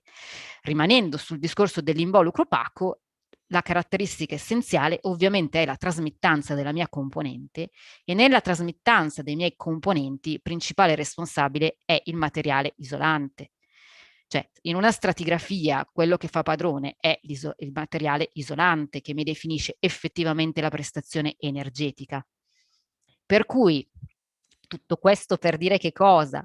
Che è fondamentale sapere esattamente dove andare a reperire le prestazioni dei materiali isolanti. Una dichiarazione di prestazione fasulla o anche sbagliata, in buona fede o fatta male, può portarci a degli errori enormi di valutazione e quindi errori enormi anche di risultato poi finale, quello che ho detto all'inizio. Vi ricordo che le prestazioni dei materiali in generale, la commercializzazione dei prodotti di costruzione è regolamentata da un regolamento europeo, che è il regolamento oggi il 305/2011. Questo regolamento fissa le regole appunto per l'immissione sul mercato dei prodotti, specifica le modalità per la descrizione di queste prestazioni e regolamenta l'apposizione e l'uso della marcatura CE. Ma parlando di marcatura CE, dobbiamo ricordarci una cosa. Uno, e questo lo devo dire, non tutti i materiali hanno l'obbligo di marcatura CE, ok? Quindi questo è un tema fondamentale, credo. Però avere la marcatura CE vuol dire attestare delle informazioni affidabili. Le prestazioni attestate con una marcatura CE sono prestazioni affidabili e quindi è importante il più possibile richiedere prestazioni in base a una marcatura CE. Parlando di isolamento, parlando di efficienza energetica, di isolamento termico, la prestazione di isolamento termico è la conduttività o la resistenza termica. Abbiamo detto che la marcatura CE può essere fatta tramite una norma armonizzata e allora una marcatura CE obbligatoria, cioè non è che può essere fatta, deve essere fatta. Oppure può essere però, ribadisco, fatta anche tramite una valutazione volontaria, per cui il produttore può richiedere una documentazione di valutazione europea e quindi fare una certificazione volontaria. Volontaria e obbligatoria, bene o male, hanno le stesse regole, sono abbastanza simili come modalità, quindi hanno delle garanzie, ecco. Ricordo quello che ho detto prima, alla base del nostro castello c'è la resistenza termica, alla base di questa resistenza termica c'è la conduttività del materiale e il suo spessore. Quindi è fondamentale, tornando alla conduttività, definire più possibile una cosiddetta conduttività termica dichiarata. Se vi forniscono un materiale e ve lo vendono come materiale isolante termico, noi diciamo sempre chiedetevi per quanto possibile un lambda dichiarato. Lambda dichiarato non è una definizione generica che io dichiaro il mio lambda. Lambda D è una definizione ben precisa legata alla marcatura CE, che definisce un'affidabilità del risultato perché è una valutazione statistica, ok? Quindi mi dà un'affidabilità di questa conduttività sul mercato. Il valore viene ricavato da molte più misure e più misure faccio, più affidabile è il mio risultato. Il prodotto marcato CE in più è sottoposto a un controllo della produzione di fabbrica, quindi capite che c'è veramente un'affidabilità del risultato. E se un isolante, come ho detto, non ha un obbligo di marcatura CE, perché ribadisco, la marcatura CE è obbligatoria se c'è una norma di prodotto. Se non c'è una norma di prodotto, in realtà non c'è una marcatura CE obbligatoria. Non posso usarlo? No, per l'amor del cielo, non sto dicendo quello, assolutamente. Però bisogna stare attenti. Bisogna stare attenti e controllare bene la documentazione tecnica che ci viene fornita. E in più richiedere, se possibile, un lambda dichiarato. I produttori possono sempre fornire un lambda D tramite una procedura che è riportata nella UNI EN ISO 10456. Questo lo ricordo, quindi è sempre possibile fornire un lambda dichiarato anche se non si ha la marcatura CE. Con la UNI EN ISO 10456, questo noi suggeriamo di fare. Vi ricordo inoltre che quello che vi sto dicendo è genericamente la prassi secondo noi corretta, ma è riportato anche in una norma, la 10351, è una norma che definisce definisce un metodo per il reperimento dei valori di conduttività termica, resistenza al passaggio del vapore e calore specifico dei materiali da costruzione in generale. La UNI EN ISO 10456 riporta già un database di caratteristiche di conduttività e degli altri valori, degli altri parametri per i materiali da costruzione, ma la norma europea non presenta i valori di conduttività per i materiali isolanti e questo è il motivo per cui la 10351, che è una norma invece italiana, è andata un po' a coprire le mancanze che c'erano nella norma europea, identificando all'interno della norma un database di lambda da cui io posso reperire i valori di progetto. Okay? Nel fase di progetto devo ricavare questi valori, dove vado a prenderli? Le modalità sono prescritte all'interno di questa 10351. C'è questa tabella in base alla data di installazione, in base al fatto che il materiale sia già installato piuttosto che lo devo installare nuovo. Io o uso la marcatura CE, se c'è la marcatura CE devo usare la marcatura CE, o uso le tabelle previste nella norma 10456 per i materiali da costruzione generici, oppure uso le tabelle presenti nella nuova norma. Oppure, la prima era per i materiali da generici, questa invece per i materiali isolanti. Che cosa faccio se non trovo niente? O comunque cosa faccio se un produttore non ha l'obbligo di marcatura CE? Quello che vi ho detto prima, la 10351 riporta questa cosa. Nel caso in cui, allora, qualora nella denominazione di vendita, nell'etichetta, siano usate espressioni che possono indurre un acquirente a ritenere un prodotto destinato a qualsivoglia ai fini del risparmio di energia, cosa deve fare per dichiarare le prestazioni energetiche? Effettuare prove attraverso un laboratorio accreditato o certificato da un organismo di certificazione di prodotto, applicando le norme tecniche, quindi non applicando metodi fantasiosi di fisica tecnica, e il valore di conduttività che io ricavo, che è una prova, fatta una prova, però lo dovrei valutare statisticamente in base a quanto prescritto dalla 10456. Perché sottolineiamo, un'unica prova non è mai garanzia di prestazione. E ribadisco, se il castello si basa sulla conduttività del materiale isolante, permettetemela questa cosa, però è così, noi dobbiamo essere certi di questa caratteristica. Vi arriva un rapporto di prova, cosa andare a verificare? L'ente di valutazione, chi ha fatto questa prova, qual è il laboratorio, è accreditato, non è accreditato, è notificato, sul sito Accredia ci sono tutti i laboratori accreditati. Qual è la norma di prova che è stata utilizzata? La 12667, la 1745. Quali sono le norme? Le norme devono essere norme, uni e n. Qual è il campione? E questo vi sembrerà una cosa banale, ma vi assicuro che più e più volte ci sono state mandati rapporti di prova per quale c'era un campione, banalmente, un pannello sottovuoto che come sappiamo ha un'ottima caratteristica, ma poi la commercializzazione era di un'altra cosa, non era del pannello sottovuoto, cioè il campione nel rapporto di prova non era quello che era stato pubblicizzato, quindi occhio a quello che vi mettono in mano. Le condizioni al contorno, l'incertezza di misure in base a determinate prove come la 12667, che è l'hotbox, determinate prove hanno incertezze molto basse. Altre misure hanno incertezza dal 20 fino al 30%. E il numero di prove, perché come vi ho detto, più sono le prove, più ovviamente ho certezza della prestazione. Quello che vi ho detto non è riportato solo nella norma, ma andando al super bonus, comunque alle detrazioni fiscali, è riportato anche in un approfondimento dell'Enea sul sito detrazioni fiscali. Quindi anche l'Enea ci tiene moltissimo a questo aspetto e insieme avevamo redatto anche questa nota e questo approfondimento e credo che questo sia importante. Sia importante, e con questo chiudo, perché la non veridicità delle informazioni contenute nelle asseverazioni, ma anche in una relazione legge 10, è responsabilità del professionista. Per cui il professionista che comunque afferma che viene rispettata una determinata trasmittanza è responsabile anche di quelli che sono i dati che va a inserire all'interno del calcolo che va a eseguire. Quindi io credo che questo sia importante, sia un messaggio in questo momento molto importante, perché il super bonus, le detrazioni, tutte queste ottime opportunità hanno portato sul mercato anche tante persone che ci vogliono entrare, ecco, in questo gioco. E forse però non sono del tutto corrette. Io vi ringrazio. Grazie Franco, a lei, perdonami Franco se intervengo, ma abbiamo mezz'ora e non possiamo sfogare di un minuto, sì, abbiamo sì. 4 relatori.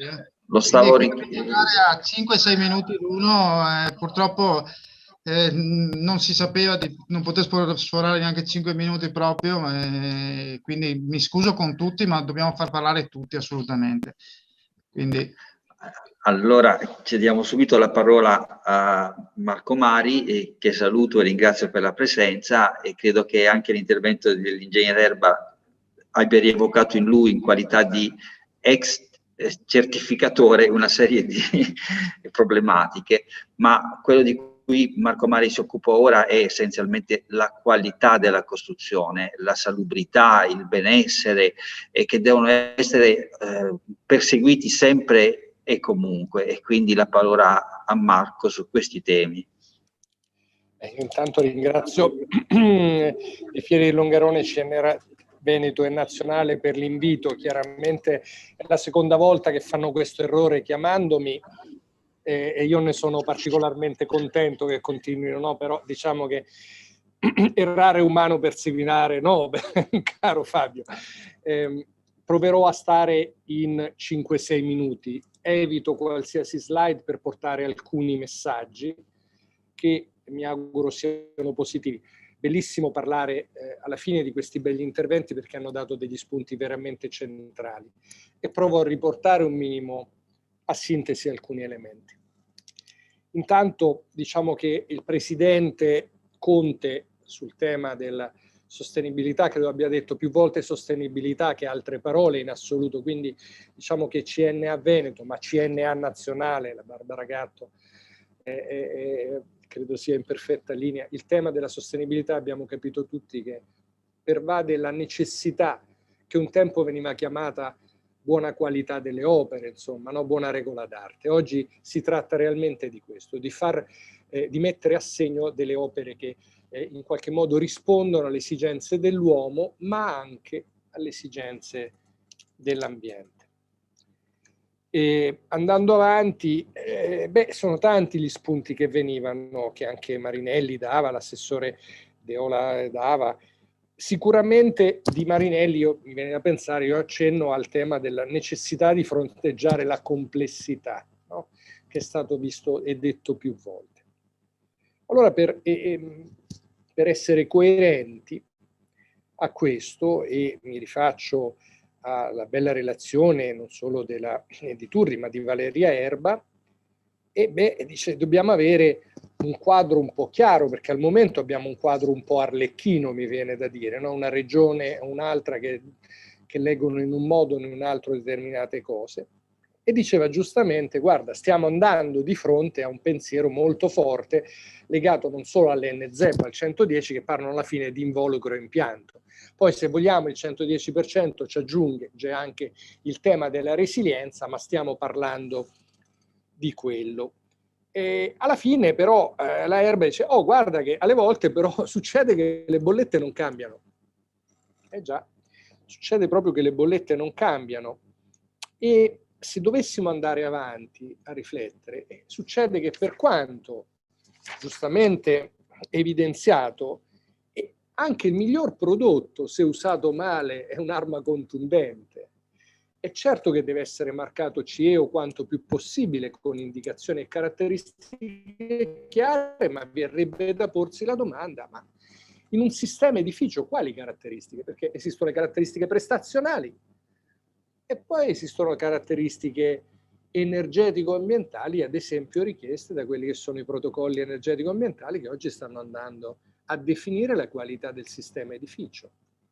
Esiste la compliance ambientale ai criteri ambientali minimi dell'edilizia, quindi alla parte che la pubblica amministrazione nei propri processi definisce. Ancora una volta i criteri ambientali minimi per l'edilizia vengono dimostrati da protocolli energetico-ambientali. Quindi si sta ampliando in maniera sostanziale questa necessità di dover affrontare la complessità.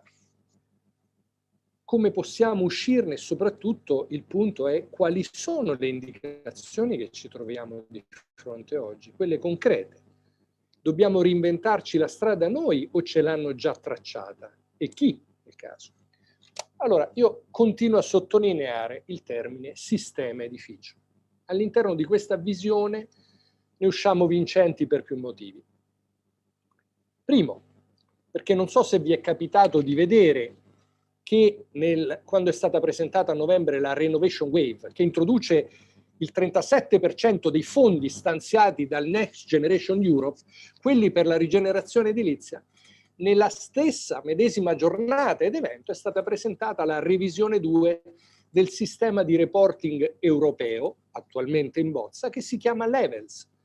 E questo sistema, signori, se vi dicono qui ci sono i soldi, qua c'è il sistema di reporting, che cosa dobbiamo pensare? Che banalmente l'Europa farà come ha sempre fatto. Se ti dai i soldi ti chiede rendicontazione. Allora, guardando un po' Levels come sistema di reporting, se uno se lo legge un attimo si rende conto che parla di energia, di acqua, di qualità ambientale interna, quindi della salubrità, che parla di economia circolare, che parla di tutti gli aspetti che in qualche modo, nazionalmente, internazionalmente, abbiamo capito compongono un edificio. E quindi il messaggio che arriva non solo rendicontazione, ma mica solo energia. NZEB non vale più da solo.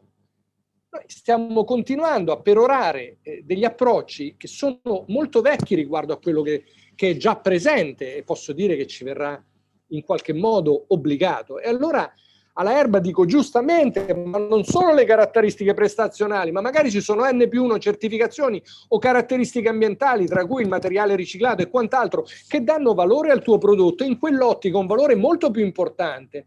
E se mi permetto di dire, parlando di quella tipologia di prodotto, ma potremmo parlare di una mattonella, di una pompa di calore, di quello che volete nel sistema edificio, ma anche dei mobili per intenderci, delle cucine e quant'altro, o delle sedie, visto che esistono ampi distretti italiani di queste cose, beh, allora verrebbe da domandarsi ma quante e quali sono queste caratteristiche? Bisogna cominciare ad avere strumenti e vi dico, guardate che il mercato li ha già generati che ti permettono di semplificare questi ambiti, nei quali non sta più all'imprenditore, l'imprenditore mette il set di caratteristiche e poi in qualche modo viene analizzato come e dove lui è rispondente. E a questo punto ha tanti linguaggi, i CAM, i protocolli LEED, BREEAM, WELL, Levels e quant'altro. Ormai esistono già dei metatraduttori che aiutano le imprese dal lato prodotto e dall'altra parte devono aiutare il povero progettista che ne deve uscire vivo pure lui e l'impresa che deve acquistare i prodotti. Allora servono strumenti per gestire questa complessità, strumenti. E se gli strumenti fossero finalizzati alla scelta del migliore prodotto sarebbe sbagliato, devono essere finalizzati all'obiettivo finale. Come dice Mario Draghi, il problema non è solo dovuto a una domanda incostante, calante, ma all'offerta. L'offerta che risponde con un disallineamento, un disallineamento delle catene del valore. Che vuol dire in atto pratico questo? Vuol dire che devo scegliere il materiale e il prodotto non solo perché è buono, giustamente le marcature, le prestazioni, ma perché lo possa progettare all'interno del sistema per raggiungere cosa? Il fatto che l'ho messo nella debitazione? No, che la bolletta sia diversa, perché l'obiettivo è quello. E se non raggiungiamo quell'obiettivo avremmo fatto forse un insieme di bellissimi prodotti, ma poi che prestazionalmente non raggiungono l'obiettivo reale, che è ridurre l'impatto dell'ambiente costruito sull'ambiente, che è il 40% di emissioni di CO2, che è il 40% di consumi di materiali, il 38% di rifiuti, il 26-28% di consumi di acqua, il fatto che ci moriamo dentro, come ci dice l'Organizzazione Mondiale della Sanità, di malattie respiratorie che sono aumentate in maniera sconsiderata negli ultimi anni perché viviamo dentro edifici giustamente più coibentati per ridurre la domanda di energia, ma a questo punto, se guardiamo al sistema edificio, diciamo che ogni caratteristica, leggi la coibentazione e lavorare, come dice giustamente, per risparmiare l'energia, diceva l'Erba, è fondamentale, risparmiare l'energia, risparmiare l'acqua. Il primo punto è guardarlo lì, ma l'altro è vedere quali sono gli aspetti concorrenti, gli aspetti confliggenti. L'involucro ha un aspetto confliggente che è il fatto che crei una camera a gas, che crei una camera Covid, oggi si potrebbe meglio dire, no? Allora come si fa a risolvere questa impasse? Ancora una volta serve la centralità del progetto. Così come per progettare un materiale coerente, come ci evidenziava l'Erba, così come per progettare un edificio prestazionale, come ci evidenziava la De Turri, servono delle linee guida che aiutano il progettista in tal senso e che lui possa non solo utilizzare come buone liste della spesa, ma che possa utilizzare per una corretta rendicontazione ambientale. Ecco, ritorniamo a quello che l'Europa ci sta chiedendo, una corretta rendicontazione ambientale, che vorrà dire che per ogni euro investito ci chiederanno quanti chili di economia circolare, quanti...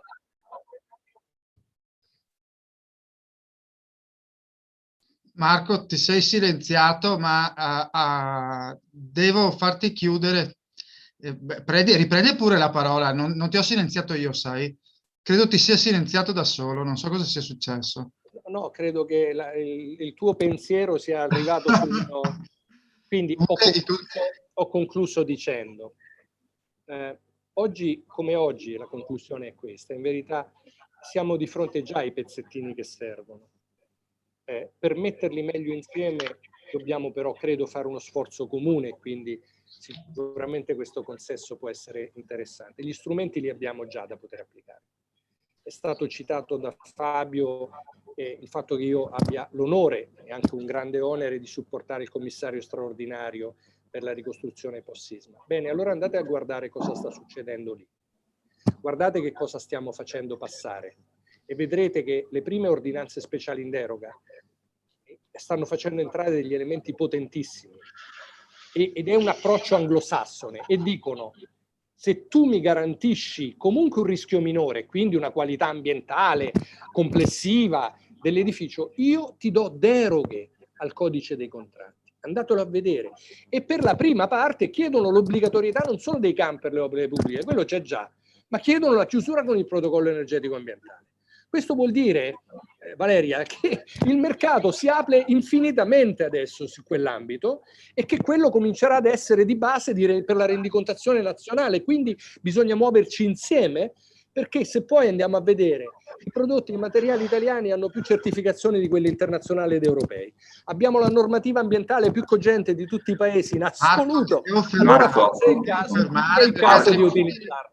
Faccio una brutta figura con le aziende e mi dispiace tantissimo perché devo dare massimo 6 minuti. Sei andato quasi sei al quarto d'ora, Marco, dei tuoi 6 minuti. Devo farti chiudere. Comunque sei stato quindi molto qui chiudo e dico che il percorso è da fare insieme, anche insieme alle aziende, ma gli strumenti li abbiamo tutti. E proprio alle aziende lasciamo la parola a Franco.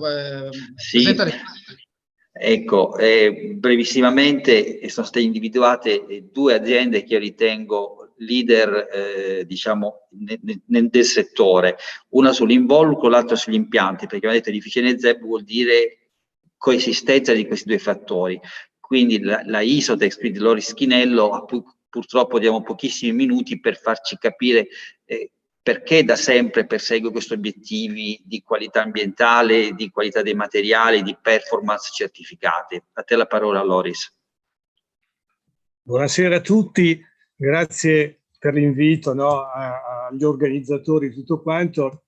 Un saluto a Ligier Marinelli, che ci conosciamo da tempo, un saluto al nostro presidente, ingegner Valeria Erba, che ci rende orgogliosi di far parte dell'associazione. Ecco, cercherò anch'io, direi che sono molto contento di essere qua oggi, perché ho sentito parlare persone che portano avanti dei concetti a cui noi siamo molto affezionati da tempo, no? Il discorso del rispetto delle regole, e mi riferisco alla marcatura CE. Noi l'avevamo la marcatura CE 3 anni prima che diventasse obbligatoria, no? Per dire, oggi ne abbiamo 3, 2 per quanto riguarda il nostro sistema coi blocchi e 1 per quanto riguarda il sistema solario, no?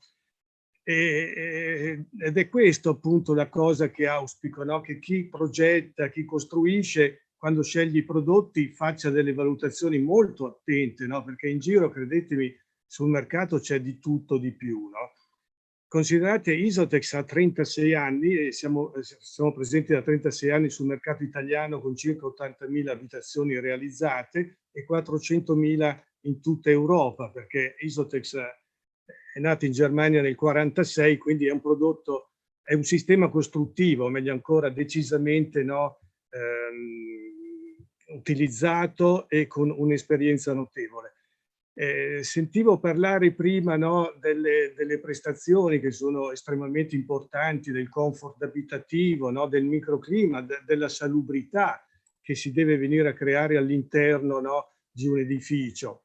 Ecco, sono partito da zero, sono il socio fondatore 36 anni fa, siamo cresciuti tantissimo, oltre che per le peculiarità, no, del nostro sistema costruttivo che poi velocissimamente elencheremo, ma soprattutto perché chi è andato ad abitare dentro agli edifici, no, alle case fatte con i nostri prodotti, hanno riconosciuto questo deciso miglioramento, no, del comfort abitativo, questo deciso risparmio energetico, no, a cui sono andati incontro, questo deciso anche comfort acustico, al di là dell'aspetto che i nostri edifici, no, sono antisismici, sono resistenti al fuoco e sono rispettosi chiaramente, no, della bioedilizia e tutto quanto. Un esempio, noi utilizziamo solo legno di recupero e di conseguenza chiaramente, no, lo selezioniamo attentamente, deve essere un legno di abete non trattato e così via, ma è esclusivamente di recupero. Tutta la nostra azienda porta avanti il discorso dell'economia circolare, del nostro prodotto non si butta via niente, né a livello di scarti, abbiamo un processo produttivo estremamente, no, basso a livello, no, di consumo energetico e quindi di emissioni in atmosfera. E quindi siamo da sempre stati molto attenti, no, a questo discorso qua. 2 parole sul nostro sistema, no? Qual è il vero punto di forza? Che con una sola operazione, tra l'altro semplice e veloce, risolviamo tutte le situazioni che elencavo prima e che magari così per questioni di tempo non sto lì a ripetere, no? Dalla sismica al termico, acustica, dalla resistenza al fuoco, no? E quant'altro. Tra l'altro noi con un'operazione sola, dicevo, no, anziché doverne fare 3-4, perché abitualmente l'edilizia tradizionale va in questa direzione, si riduce notevolmente il fabbisogno di manodopera, che oggi è particolarmente carente, in particolar modo quella specializzata. Si riduce dovendo fare una sola operazione. Noi abbiamo progettato e costruito i nostri prodotti, investiamo molto in ricerca e sviluppo, no? In modo che anche la persona non specializzata riesca a posare correttamente i prodotti in modo da mantenerne poi una volta, no, realizzato l'edificio quelle prestazioni che deve avere, e quindi si riduce la possibilità di errori e tutto quanto mentre si fa la messa in opera. Ecco, una carrellata proprio, riusciamo ad ottenere dei valori di trasmittanza termica decisamente elevati, no? Perché appunto abbiamo varie tipologie di blocchi, dove vedete, no, si raggiungono trasmittanze di 0,15 sia per quanto riguarda i blocchi. Poi noi proponiamo un sistema costruttivo completo sia per le pareti, no, verticali che anche per le strutture orizzontali. Anche questo è un nostro brevetto frutto, no, della nostra ricerca e sviluppo. Anche qua forniamo dei prodotti in grado di soddisfare, no, le norme vigenti, creando appunto quel comfort abitativo che dicevamo. Proseguendo, no, nella carrellata velocissimamente, ecco, il nostro sistema costruttivo, no, impiega tutta una serie di pezzi speciali per evitare il discorso di ponti termici. Prima l'ingegner Erba dava molto valore, no, anche a questo discorso, giustamente. Poi cos'altro? Andiamo avanti. Ecco, una caratteristica fondamentale. Loris, sì, ti dovrei chiedere di chiudere, purtroppo. Mi dispiace, ma altrimenti non diamo neanche 5 minuti ai relatori successivi. Invito magari chi ci sta ascoltando ad andare sul nostro sito, che così magari riesce ad approfondire meglio la conoscenza su Isotex, che credetemi ne vale veramente la pena. Niente, comunque le presentazioni verranno inoltrate a tutti i partecipanti. Certo, chiaramente poi solo 2 parole, Franco, poi chiudo. Chiaramente poi saremmo arrivati al discorso, no, delle certificazioni degli edifici che abbiamo fatto, no, sono arrivati ad ottenere le certificazioni ZEB. Siamo validissimi per il discorso, no, del super bonus, sia per quanto riguarda demolizione e ricostruzione, ma anche per quanto riguarda l'adeguamento sismico. Quindi insomma proprio a 360 gradi, ecco, siamo operativi, diciamo, con il nostro sistema costruttivo. Grazie dell'ascolto e grazie dell'invito ancora. Grazie a te, Loris, grazie alla Isotex per l'impegno che negli anni ha sempre manifestato a questi temi, che sono la qualità del costruire e l'attenzione alla salubrità degli ambienti interni. E a proposito di salubrità e quindi anche di qualità del comfort che si realizza, la parola a Fabio Bovo. La sua azienda è un'azienda che produce impianti di climatizzazione radianti a soffitto essenzialmente, in microcapillari. Devo dire che un ambiente climatizzato con questi prodotti garantisce una qualità del comfort che è eccezionale. Quindi la parola all'ingegner Bovo. Sì, buonasera a tutti. Per un attimo che condivido lo schermo. Bene, dovreste vedere il mio schermo, corretto? Sì, sì, perfetto. Bene.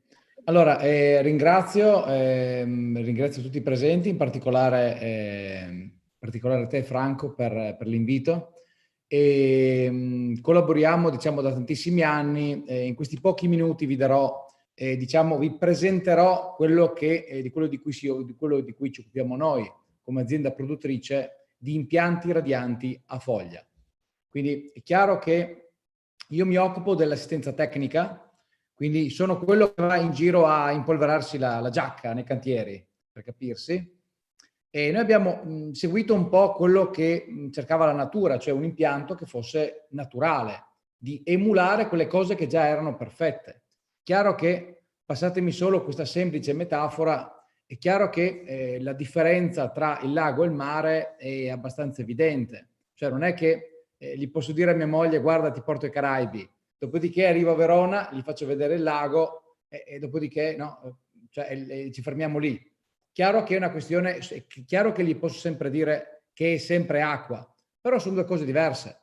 Quindi all'interno del panorama del radiante ci sono 2 categorie di sistemi utilizzabili, perché questi sono entrambi 2 impianti a pavimento, però uno è un classico radiante a spirale monotubo, cioè il classico radiante che ha la chiocciola, cioè è un monotubo che gira a spirale, e poi c'è l'impianto a foglia, che è l'altra categoria di sistema radiante. Chiaro che questa foto qui, può piacere il blu o può piacere il rosso, non mi interessa, però la termografia invece parla molto chiaro. La termografia indica come un radiante a foglia è tendenzialmente molto più efficiente, molto più scambiante rispetto a un monotubo spirale. A questo punto dice, ma allora soffitto pavimento qual è meglio? Diciamo che lì dobbiamo fare un passo indietro, perché la questione del soffitto pavimento è secondaria alla categoria, perché anche nella categoria dei radianti a soffitto esiste lo spirale monotubo, cioè la classica monotubo spirale che gira con un solo tubo, e c'è il radiante a foglia. Chiaro che si tratta comunque di due impianti totalmente diversi, perché sotto il profilo del termografico si rende evidente questa differenza.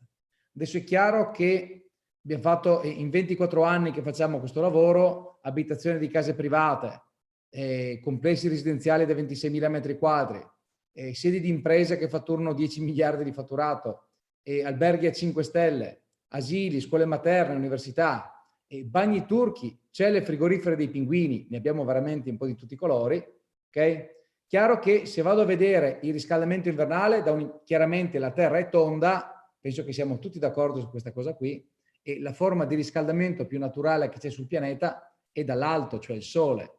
Quindi va da sé che l'impianto a foglia da soffitto è più interessante.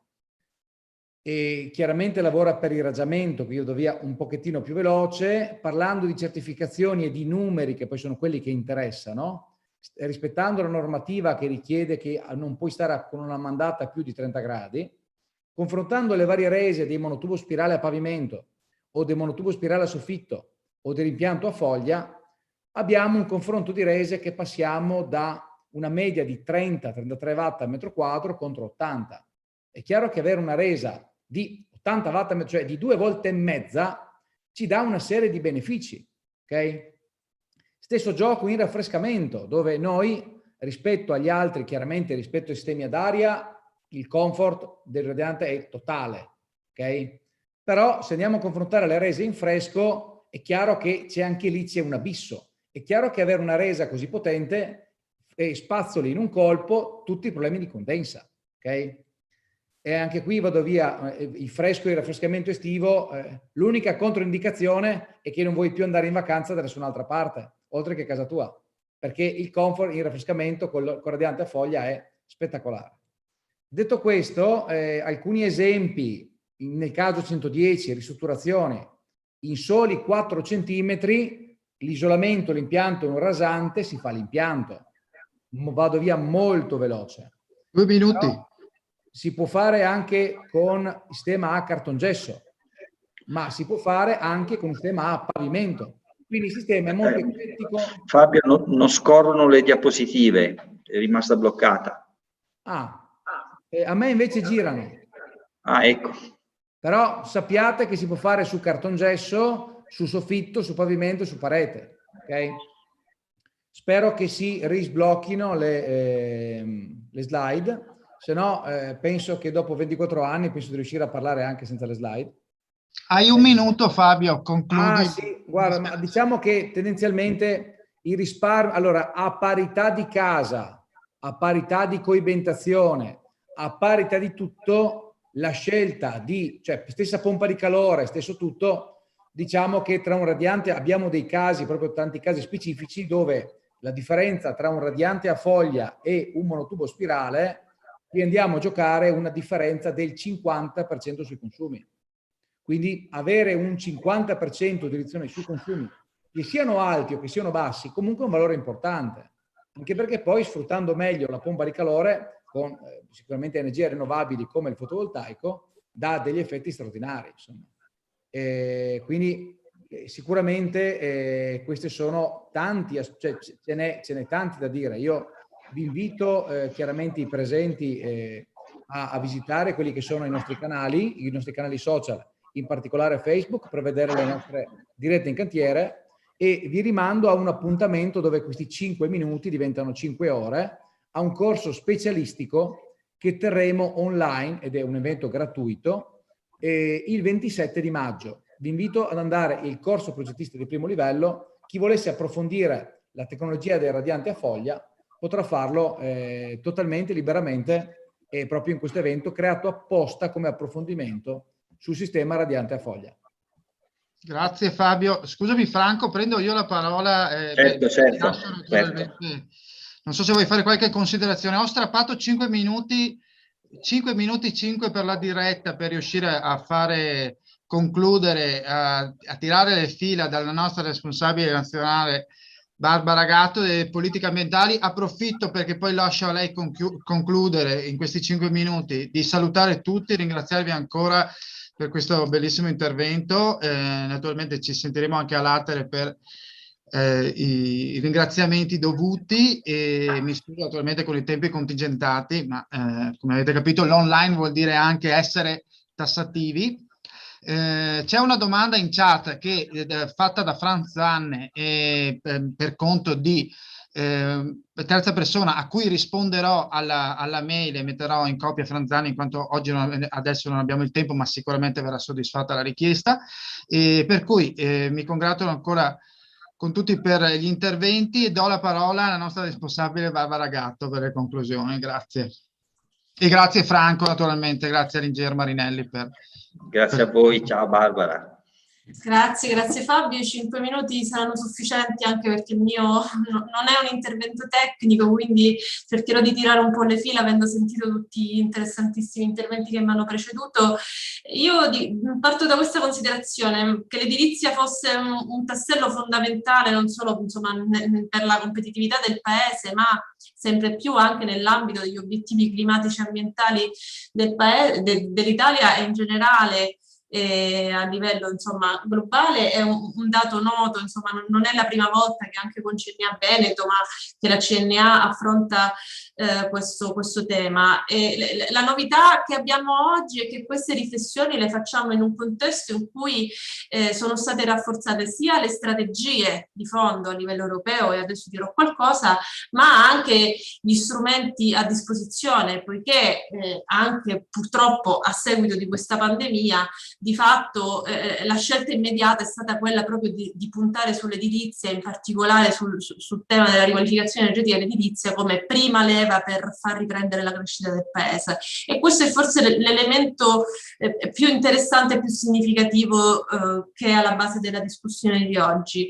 È un percorso questo che ovviamente non si fermerà, anzi sarà sempre più rafforzato, e questa da una parte è una sfida per le imprese che ovviamente dovranno attrezzarsi per operare secondo queste linee, ma è anche un'opportunità perché si creano nuovi spazi di mercato, nuovi spazi di investimento.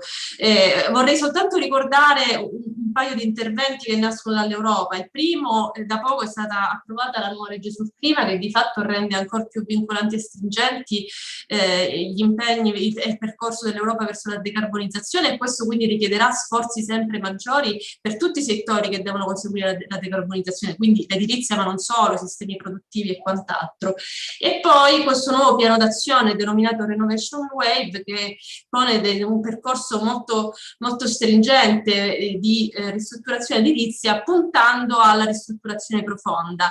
E qui diciamo si apre un tema molto collegato alla discussione di oggi, perché abbiamo visto anche dalla legislazione che il tema della riqualificazione profonda, un po' quello che Marco Mari ricordava rispetto alla necessità di parlare del sistema edilizio del suo complesso, rappresenterà un tassello che dovrà caratterizzare le politiche di qualificazione energetica del Paese. Il quadro legislativo si è mosso, io direi tutto sommato, in coerenza con questi obiettivi. Forse quello che è mancato è stato un percorso anche di accrescimento della consapevolezza di imprese, consumatori. Tu Fabio ricordavi, ci siamo ricordati dell'obbligo degli edifici ENZEB poche settimane fa, ma in realtà lo sapevamo da anni.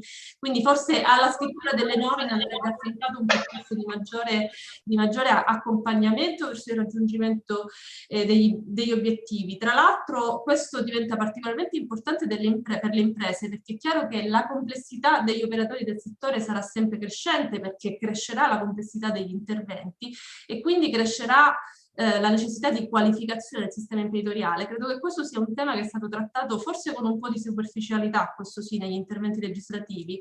Anche il decreto legislativo 48 dello scorso anno ha iniziato a trattare in maniera però purtroppo non chiara e non ben definita questo argomento, e qui secondo me si apre davvero una sfida che ci darà gli elementi, se riusciamo a coglierla bene, per attrezzare il sistema economico a cogliere questa sfida della riqualificazione profonda e degli obiettivi sempre più stringenti. Ad oggi abbiamo degli strumenti che sono noti, c'è questo strumento eccezionale del superbonus su cui la CNA sta come dire, chiedendo con forza al governo la proroga a cui si accennava prima e questo percorso di semplificazione. Al momento c'è un impegno, non ancora dei provvedimenti definiti, ma c'è un impegno del governo, però devo dire che il superbonus deve essere visto come un'occasione eccezionale da sfruttare al meglio, questo sicuramente, ma che come dire, dovremo avere poi un quadro più stabile di strumenti a disposizione delle imprese, di chi dovrà fare degli interventi,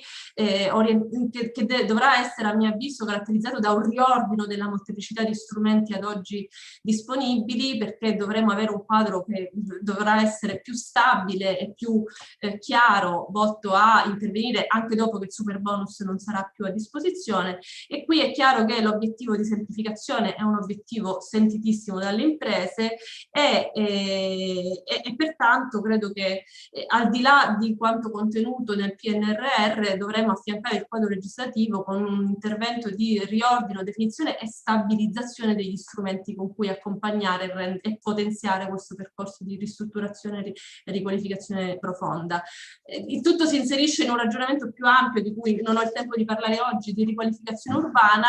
Qui l'Italia cerca di dotarsi da tempo di un quadro di riferimento, ma stenta a crearlo. Credo che questo sia un passo importante, perché va bene parlare di edifici, di ruolo degli edifici e di riqualificazione di edifici, ma noi dobbiamo puntare più in generale a un paese che sia in grado di valorizzare le proprie città, i propri territori, e quindi ci serve forse un contesto più ampio di intervento in materia di riqualificazione urbana e tutela del territorio. Ho finito, ho sforato un paio di minuti, scusatemi, ma spero di aver detto tutto. Sei assolutamente in linea, Barbara. 18:05 avevo pattuito, 18:05 siamo, quindi abbiamo anche il tempo di ringraziare nuovamente tutti, sia da parte mia sia da parte del Presidente Conte. E niente, mi sembra che le cose dette sono molte, l'ispirazione diciamo sono diverse, le ispirazioni avute, per cui a tutti insomma le proprie riflessioni, grazie molte, e che dire, viva la sostenibilità. Ad incontri di nuovo in presenza, che forse danno anche più il senso di quello che si vuole trasmettere. Arrivederci a tutti. Grazie. Arrivederci. Arrivederci.